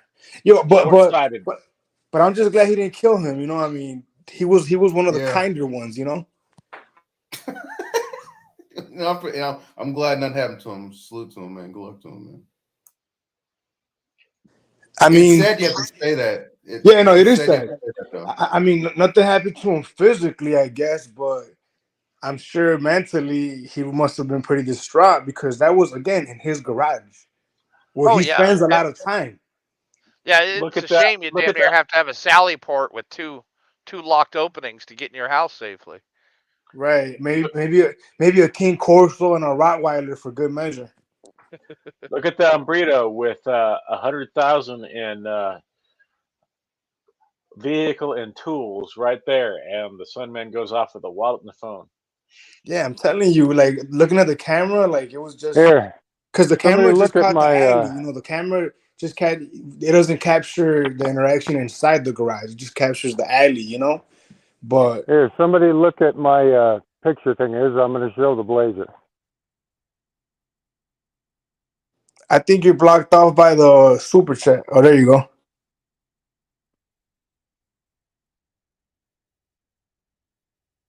Get rid of the video, Alex, so that maybe we can see it better. You looking to sell it? Yeah, I can't. I built it as a 4-speed and then became disabled. Put it back Oh, on the shit. screen, Wyoming, man. How Put it much you back looking on there? for? Yeah, let me see it. There we go. Nice. How much you looking for? Oh, there's a deer. You see the deer at my neighbor's house? Yeah. 2 of them up there. How much you asking for the Blazer? Probably 7. That's not bad, actually. No, it's the last year for the convertible, Yep. the full convertible. And it's a square body. And one of the last years for no computer. No, it's a 75. My Blazer. Oh yeah, the okay, Suburban. Yeah. Here's the Suburban.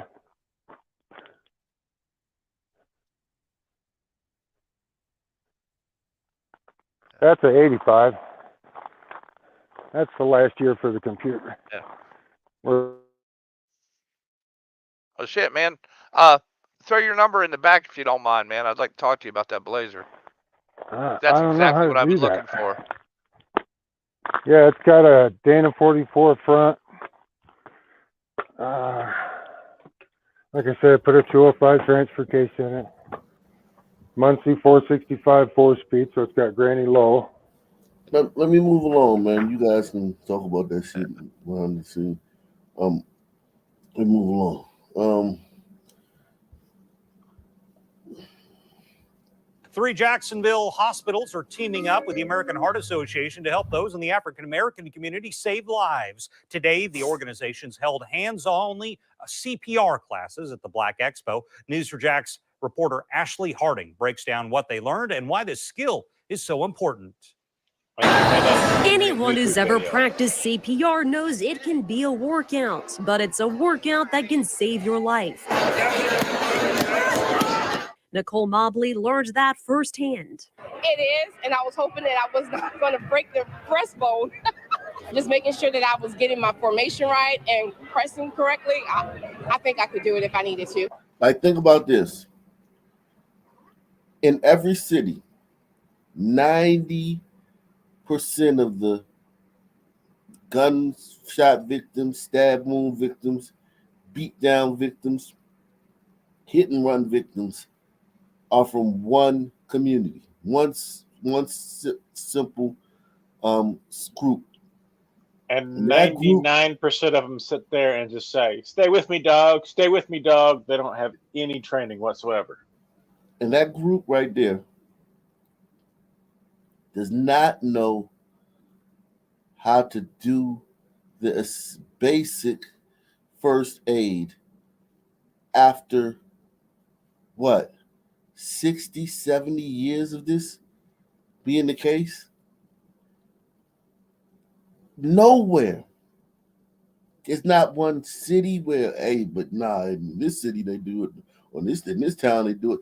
Nowhere across the board do they know how to provide life-saving measures. That, to me, when I see that, I say 2 things.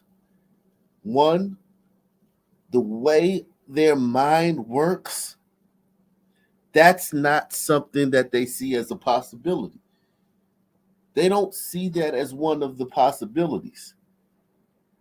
Okay? And 2, that even when it's available to learn, they won't go learn it because they're not into that type of stuff. They're not into learning new stuff. They're fine just living a basic life. I don't see somebody's being held back or something's not being provided to these people. CPR was invented in 1740, but saw widespread use in 1960. Yeah, but these people, it's just crazy. Salute to Steve S, man. Steve S with the Cash App, man. But these people, I don't even think it's about watching people die. I think it's about we wouldn't have created anything to save you because we just don't work like that. Our brains don't work like that. It's a problem. Oh. There's no benefit to you of it. Exactly. And taking the time. But there's a problem. And when there's a problem, we're not going to solve it. We're not problem solvers. So you bleeding is a problem. The solution is a tourniquet. We're not problem solvers. Hospitals are teaming up with the American Heart Association to help those in the African American community save lives. Today, the organizations held hands-only CPR classes at the Black Expo. News4JAX reporter Ashley Harding breaks down what they learned and why this skill is so important. Anyone who's ever practiced CPR knows it can be a workout, but it's a workout that can save your life. Nicole Mobley learned that firsthand. It is, and I was hoping that I was not going to break the breastbone. Just making sure that I was getting my formation right and pressing correctly. I think I could do it if I needed to. Organizers say the goal was to train at least 500 people at the Black Expo. The current guidelines show the key is hands-only CPR. Mouth-to-mouth is no longer considered to be necessary. This is what helped save the life of Buffalo Bills safety DeMar Hamlin following his cardiac arrest last month. If anyone in the community can call for help, continue the CPR until the hands-only CPR, until someone comes, the EMTs are there, then we can save so many lives. Lynn Sherman is Executive Director of Community Transformations at Baptist Health. She says starting those compressions immediately can make all the difference. And when you're doing CPR, it's a good idea to have a tempo in your mind, like the Bee Gees song, Staying Alive. Staying Alive. There's also Rock Your Body by Justin Timberlake. And get this, there's even a Spotify playlist that's often used for CPR. Staying alive, staying alive, staying alive. Just call it a song of survival and a key part of this invaluable life-saving skill. Ashley Harding, Channel 4, the local station. It's also important to note the main difference with CPR on an infant or small child. Compressions are to be performed with one hand instead of two. This way, the pressure is not as hard since they're more fragile. Hey, Sebastian, I don't know what to put into Twitter. It's like you gave me nothing there, man. About this thing, you ain't give me no keywords and nothing. Like, I couldn't find that, whatever you just sent me right there. If I try, I don't know where, what city. Like, you just basically like. Yeah, you gotta do better than that, Korean Cosell. Like, I don't know what the fuck is going on here, man. I don't think this is Steve Kim. This is Sebastian Kim. I don't know what the fuck to look for, man. Put it in the back chat or send it to me. If anybody knows what he's talking about, man. Anybody knows the video he's talking about, man. Please send it to me.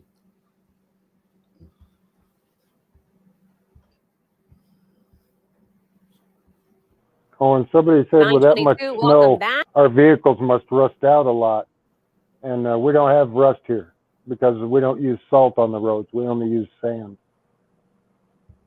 922, welcome back. Happening today, community members are planting fruit trees across Moncrief Creek neighborhood. As we reported in the past, this neighborhood has been considered a food desert. The hope, though, is these trees will help get access to fresh produce. News4JAX reporter Aaron Farrar is live, and Aaron, volunteers are in desperate need.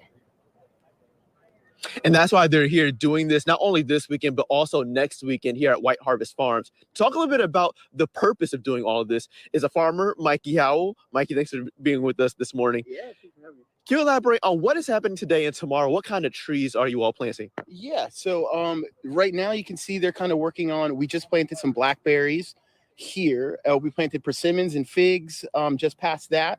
And today we're working on planting some citrus over here. The volunteers right now are kind of mulching the beds, but we're trying to do all these projects throughout this month. So we're planting trees, trying to just make more food available for this area. So, what is the purpose of a farm like this, especially knowing that this area is considered a food desert? Yeah, so with there not being grocery stores and things like that just readily available, this area is considered a food desert. So the idea being we do the annual vegetables, right now, seasonally, but with like fruit trees, fruit bushes, we can then produce more food, have more diversity in what we offer, and also have it available more times a year. So just more food, basically. You're planning on Why are trying there to no stores plant there? about 200 trees. Is that correct? Correct. Yeah, it's going to be roughly 200 trees. It's like it's over 3 plantings, like we did last weekend. This weekend the weather was a little crazy today, so but we still have like 8 volunteers out here helping us dig in the water and the rain. So we appreciate it in the mud. But yeah, the goal is this weekend, next weekend, we'll continue planting trees, and eventually it'll be an awesome orchard with lots of cool stuff. Perfect. Now I know Where the that gliders the gonna plan help was, you of course, you said this weekend harvest and that? next weekend, but there's also some more things going on next weekend in addition to the tree planting, correct? Absolutely, yes. We have the Black History Month, the food festival is next weekend. That's going to be awesome. So please come out if you can, come support us in that way. And we're also, doing lots of projects out here on the farm. So lots of cool stuff happening at the mission and both out here at the farm. So. And lastly, you've been a farmer here at White Harvest Farms. So you've had opportunities to see other people who may be coming here for that food access. When you've had interactions with them, what is that like between you and them, knowing that this is a need for them? Yeah, absolutely. So it's been huge, like incorporating nutrient-dense food, actual healthy food in my own personal life. And so it's very cool to me, especially like in the farmers market, when we get to like actually talk to people, hang out with people in this community, and just see their interest and to see like it changing their lives actively in front of me the same way that it worked on me. It's just incredible. And it's just a really cool way to incorporate something like there's so many aspects of this farm, and to incorporate the educational piece, the food, everything out here into this community is just a huge thing. So these some people do not appreciate this shit. How much federal grant money are you getting for that? Oh, yeah, where's the community? I don't know. It costs a hell of a lot of money to buy fruit trees, though. They are not cheap. No, he's that's coming out of his pocket, man. These are volunteers, man. Wow. Shit, man.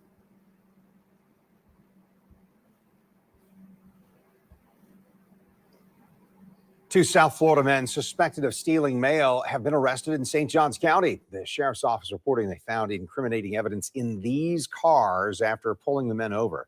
News for Jax reporter Ann Maxwell joining us now live from Bartram Walk in the Fruit Cove area, where those men were spotted by deputies early yesterday, Ann. Yeah, Kent, several people have told me the mail they dropped off at this post office never made it to its destination, and it was just a few doors down from here that deputies yesterday made contact with those two suspects, according to the sheriff's office, and then they sped away.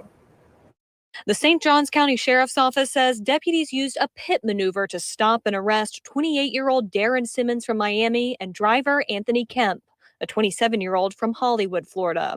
Inside the car, deputies reported finding stolen mail seen inside this trash bag, as well as a gun and this stolen mailbox master key, as well as a mask and gloves. One person who lives in this area of St. Johns County didn't want to go on camera, but told News for Jax they had multiple checks stolen from this Fruit Cove post office in November and December, including a $15,000 check that was fraudulently cashed. Mail theft suspects Simmons and Kemp are both charged with felony possession of personal information that was inside these stolen mail envelopes. In November, the Postal Service Inspector General told members of a U.S. House Oversight Subcommittee the mail theft is becoming a bigger problem. But we've seen situations where groups of organized criminals are working together to recruit postal employees to steal from the mail and other things. So it's become a bigger and bigger deal, and these cases have become much more complex than they used to be. In December, a former Jacksonville postal worker pleaded guilty to stealing mail. Also last year, at least 3 Northeast Florida postal workers were robbed at gunpoint, including one whose master key was stolen. For residents like Bill Gates, the reports of missing mail and violence against postal workers are concerning, and the arrest of Simmons and Bill Kemp Gates. is welcome news. It's certainly alarming, but I think that the post office, obviously, someone did a good he's job got of far tracking it too down much pretty quickly. testosterone going than the other one. The St. Johns County Sheriff's Office says it worked with the U.S.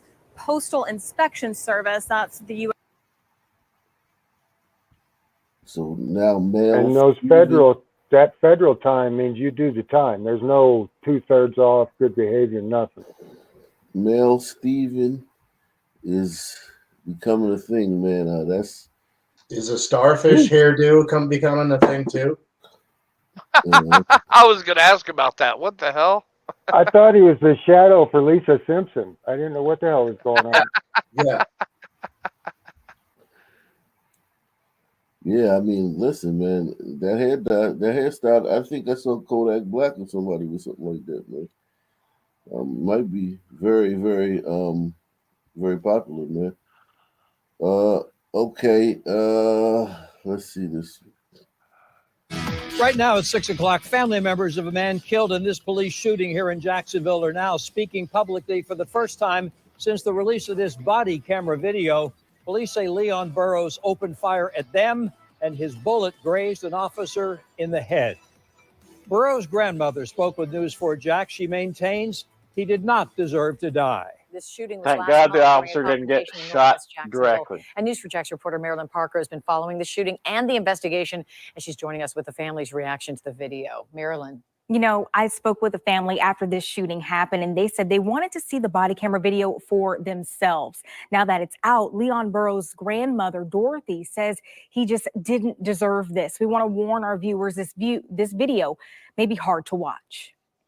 Just days after 39-year-old Leon Burrows' funeral. Put your hands up so I can see them. What's going on? I'll talk to you in a second. Step out. JSO released the body camera footage of his death. Let me see your hands. Let me see your hands. What did you? Wow. That escalated quickly. And it goes bad. Fucking that idiot. bad. It's fucking stupid. Wow. He deserved exactly being shot and killed. So he shot first, right? The idiot in the car. I'm trying to get this straight. I mean, it doesn't matter if they even had a gun. It don't matter. They told you to put your hand. You know what? He definitely shot first because there was a pause from the first shot until the mag dump from the cops. What is this, Han Solo? He expected to shoot one cop in the head and then turn around and then shoot the other two cops that are behind him. Amazing. Greedo shot first. Yeah. That's Sun Solo. Yeah. Is there know what I'm talking about? Yeah. This is insane. What did you think when you saw it? I didn't like it. Burrows' grandmother, Dorothy, says she'll never get over the shooting from January 20th. While investigating a burglary where a smartwatch was stolen, police tracked the watch to Burrows, sleeping in a car on Hardy Street. Police saw a gun on the hood. Moved the gun to the at least to the trunk. And moved it to the back. Wake up, man. Keep your hands up. Wake up. Sheriff's office. Then they worked to get Burrows out the car. Can you get the lights out my face so I can see what's going on? You can hear Burrows responding, asking them to move the flashlights, and one officer does. Not in your face. This is the part Burrows' grandmother feels could have been done differently. Whatever he did, they should Yes, took keep him out the and flashlight in his talk to face him. so he can't They had see, to so kill he doesn't him. try to shoot. Hold on, John. We got to hear what Grandma said, man. Come on, man. They should have took him out and talked to him. They had to kill him. I'll talk to you in a second. Step out. When you watch the footage, officers tried repeatedly to get Burrows out of the car. We counted. Leon, step out of the car. And police told him 9 times to step out. At that moment, 9 times to step out. Granny should have taught that boy to 20. listen. I think police, after the third time, police should just legally be able to start using aggressive action. Yeah, especially when you're in a situation where you already committed a felony or burglary. You're in a car. They haven't patted you down yet. They don't know if you're armed. See, that's the thing that a lot of people just don't contend with, man. In almost all these cases, the person has not been patted down or searched. The cops have no idea what this guy has. After the third time, they should be able to pull him out with their arm around his neck. This is insane, man. I mean, what the fuck, man? These are some strange people, man. When you watch the footage, officers tried repeatedly to get Burrows out of the car. We counted. Leon, step out of the car. And police told him 9 times to step out. At that moment, Let me see your hands. Let me see your hands. the video shows a flash coming from inside the car. Then police returned fire.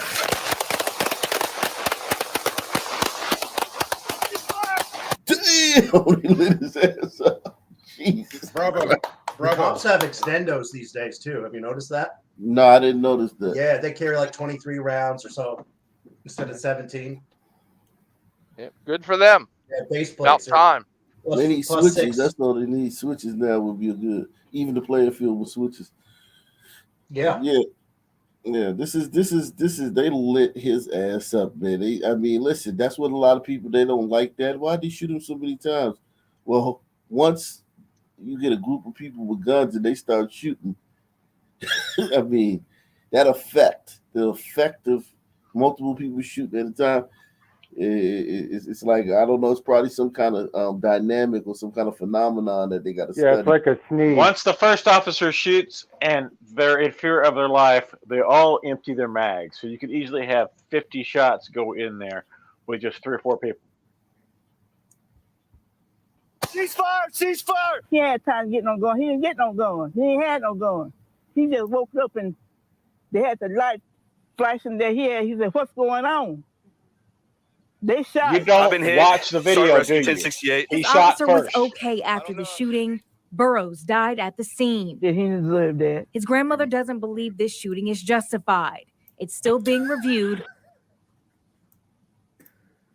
Of course not, because that's her baby.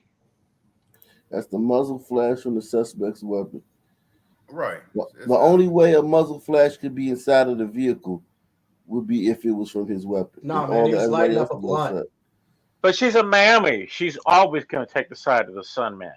Come on. It's Doc, justified. this is a deep fate. Yeah, he was lighting up a fresh Still blunt. being reviewed by the state attorney's office. We're told the family is speaking with their attorneys about this situation. We posted the full body cam footage on our website, news4jax.com. Tom? Ma'am, you failed as a grandmother. It's just that simple. And I assume there's no father involved, and the mother, I'm pretty sure, sucked ass. So that's why you're okay. baby's dead. Let's say there's a father involved, right?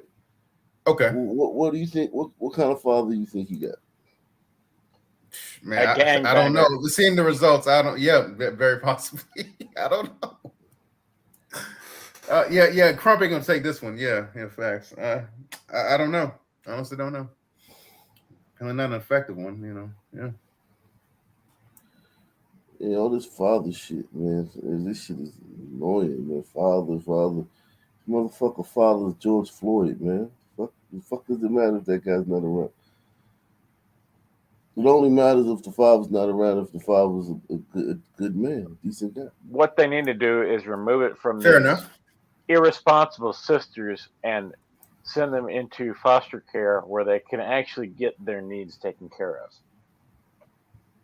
Wrong answer. 'Cause what happens is you send them into foster care and you fucking have just the problem is there. Now the foster parents are fucking overburdened. You got Ma'Khia Bryant, right? Yeah, there's no solution, man. And it definitely ain't taking them from their parents and putting them in foster care. There's no solutions, man. Hey, Ock, the link to that Twitter is in the back. Okay, thank It's you. YouTube safe. Okay, thank you. Okay, let me see. Thank you, Rami. Rami is a great asset, man. Salute to her. All right, let's go see this thing on Twitter. Let's go see this.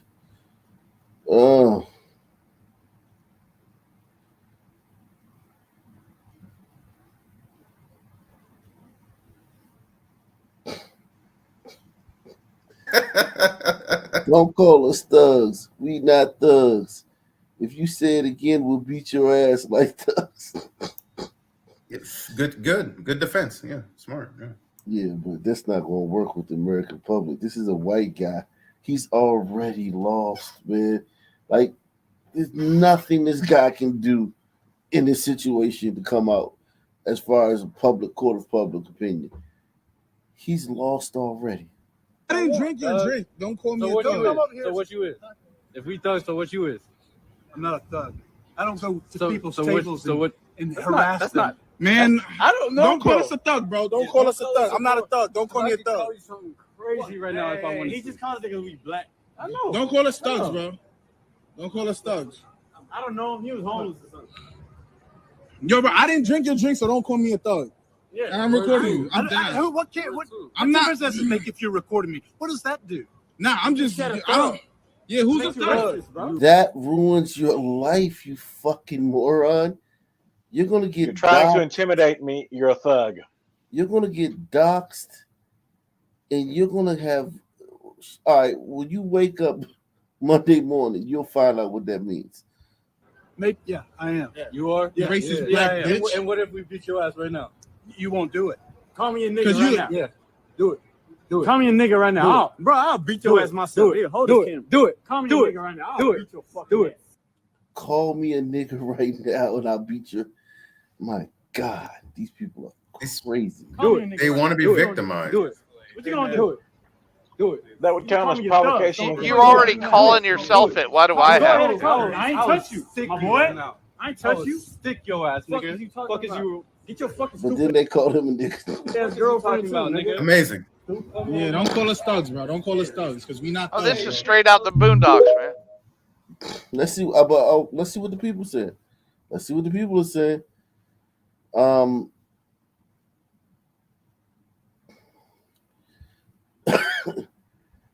Well, of course, they're on the black gang's side because they have completely out of context video of what led to the altercation. I don't think that would even matter. Right, none of that matters, man. But he triggered him, and they felt upset. Honestly, the white dude was provoking him on the cool, and he didn't back up his statement. In prison, if someone does this, they're supposed to fight, and yet they back down and sit down. They know they cap. If they fought a black guy on TikTok, they would be crucified in the justice system. That guy in was- prison. In Yeah. prison. What? This is free. Not Yeah, fucking well, prison. This is barely legible. It says, I say the black men was on the right, so I backed them up. Of course he does. My guess is honestly this guy was probably armed.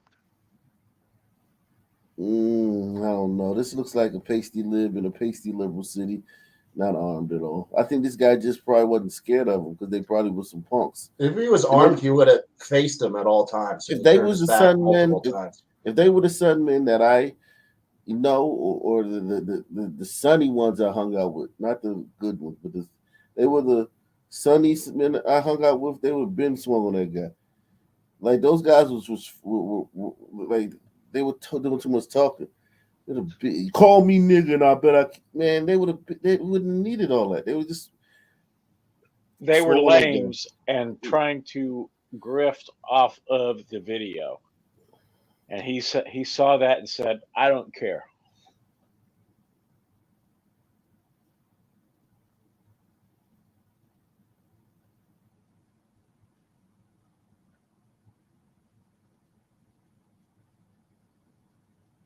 This person says, carry at all times. If this happens with anyone of any color, say repeatedly, I feel my life is in danger. I'm afraid for my life. Then lift up your shirt where your firearm is. Practice carrying red or short, quick trips. You may not have time to rack around. That's just terrible advice, man. Showing a son man your gun and not firing, just showing him you have a gun. Now they can get free gun. No, never pull your gun unless you're ready to use it. Yeah, the proper way to do that is ask them, should I be in fear for my life? If they answer yes, you're clear.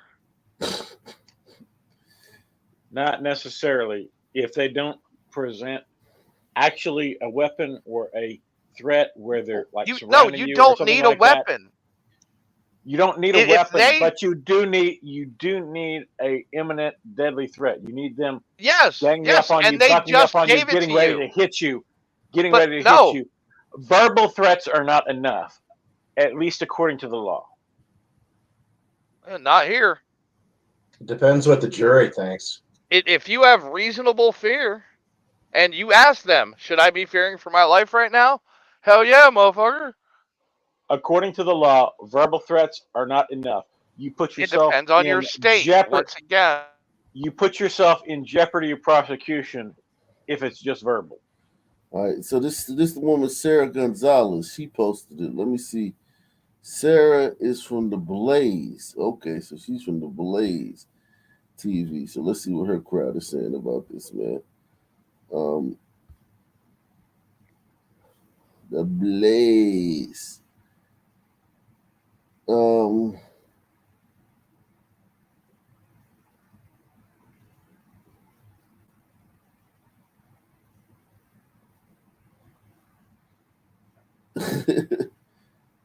So yeah, her crowd is not feeling it.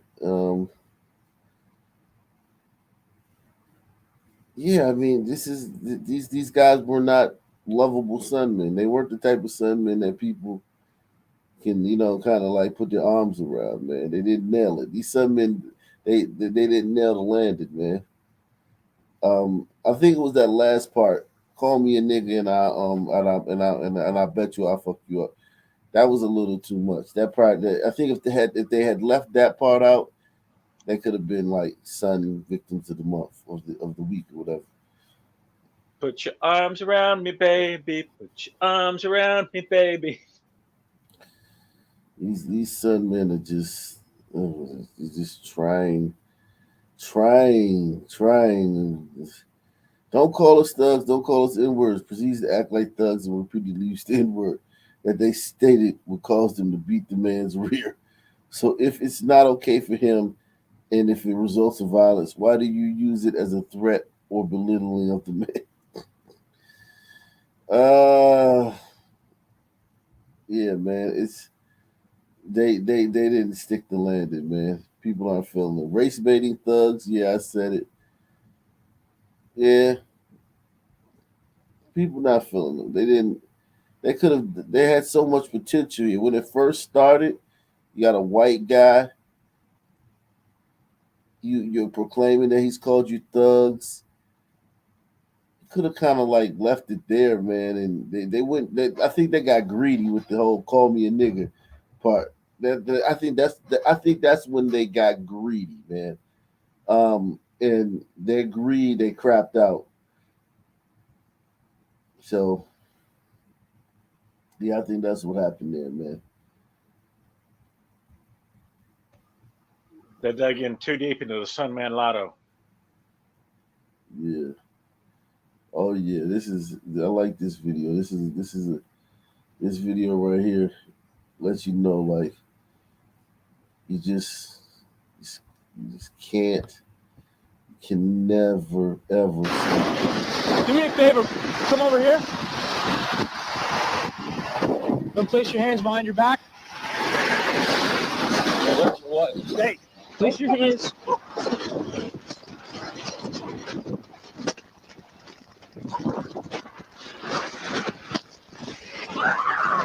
Stop resisting! I got him. Keep the taser on. Stop resisting!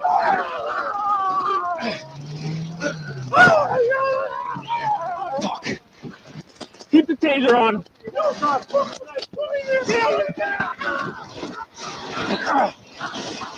What was this cop's issue right here? What was his issue? What the hell was he doing? Disarming him? He was taking care of the gun that the guy dropped as soon as he got tased. Fuck.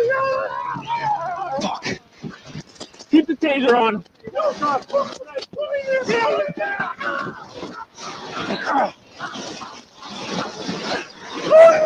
Get on your back! Get on your back! On your back! All right. Get on your back! Fucking back! We know what the cops want him to do, but they're saying these two wrong things. All right. Get the fuck on your back!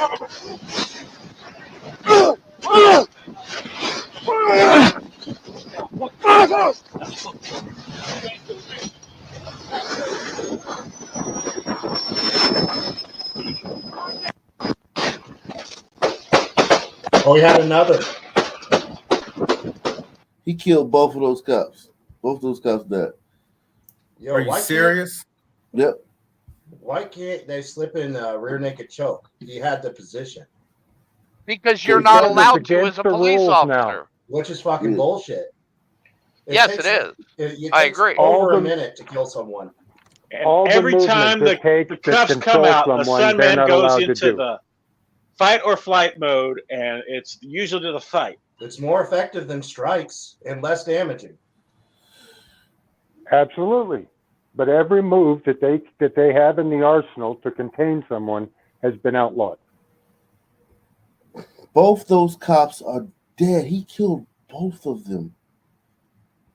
Both of those The fact guys that he was able to get up off the ground, get around the vehicle, and get into the vehicle tells me that those cops have no hand-to-hand training. The bigger cop was pulling him around with one hand. He was strong enough, but striking is often ineffective. You need to fucking choke him out quick. It takes 3 to 5 seconds to choke someone out. And Especially when they're pumping. Yeah, I mean, that guy killed both of them and then got in the car and sped off. They died because they were afraid to get in trouble. Yep. Sure did. Hey, on that note, my headphones about to die. You have a good night, man. All right, Thanks man. for putting me on the panel, brother. Yeah, have a Yeah, good night, man. yo. Salute to you, man. Yeah, I'm gonna get out Have of a here good night, too, man. Let me get out of here too, man. Peace out. Salute to everybody, man. Peace out, guys. I'm out. All right. All right, you guys have a good night.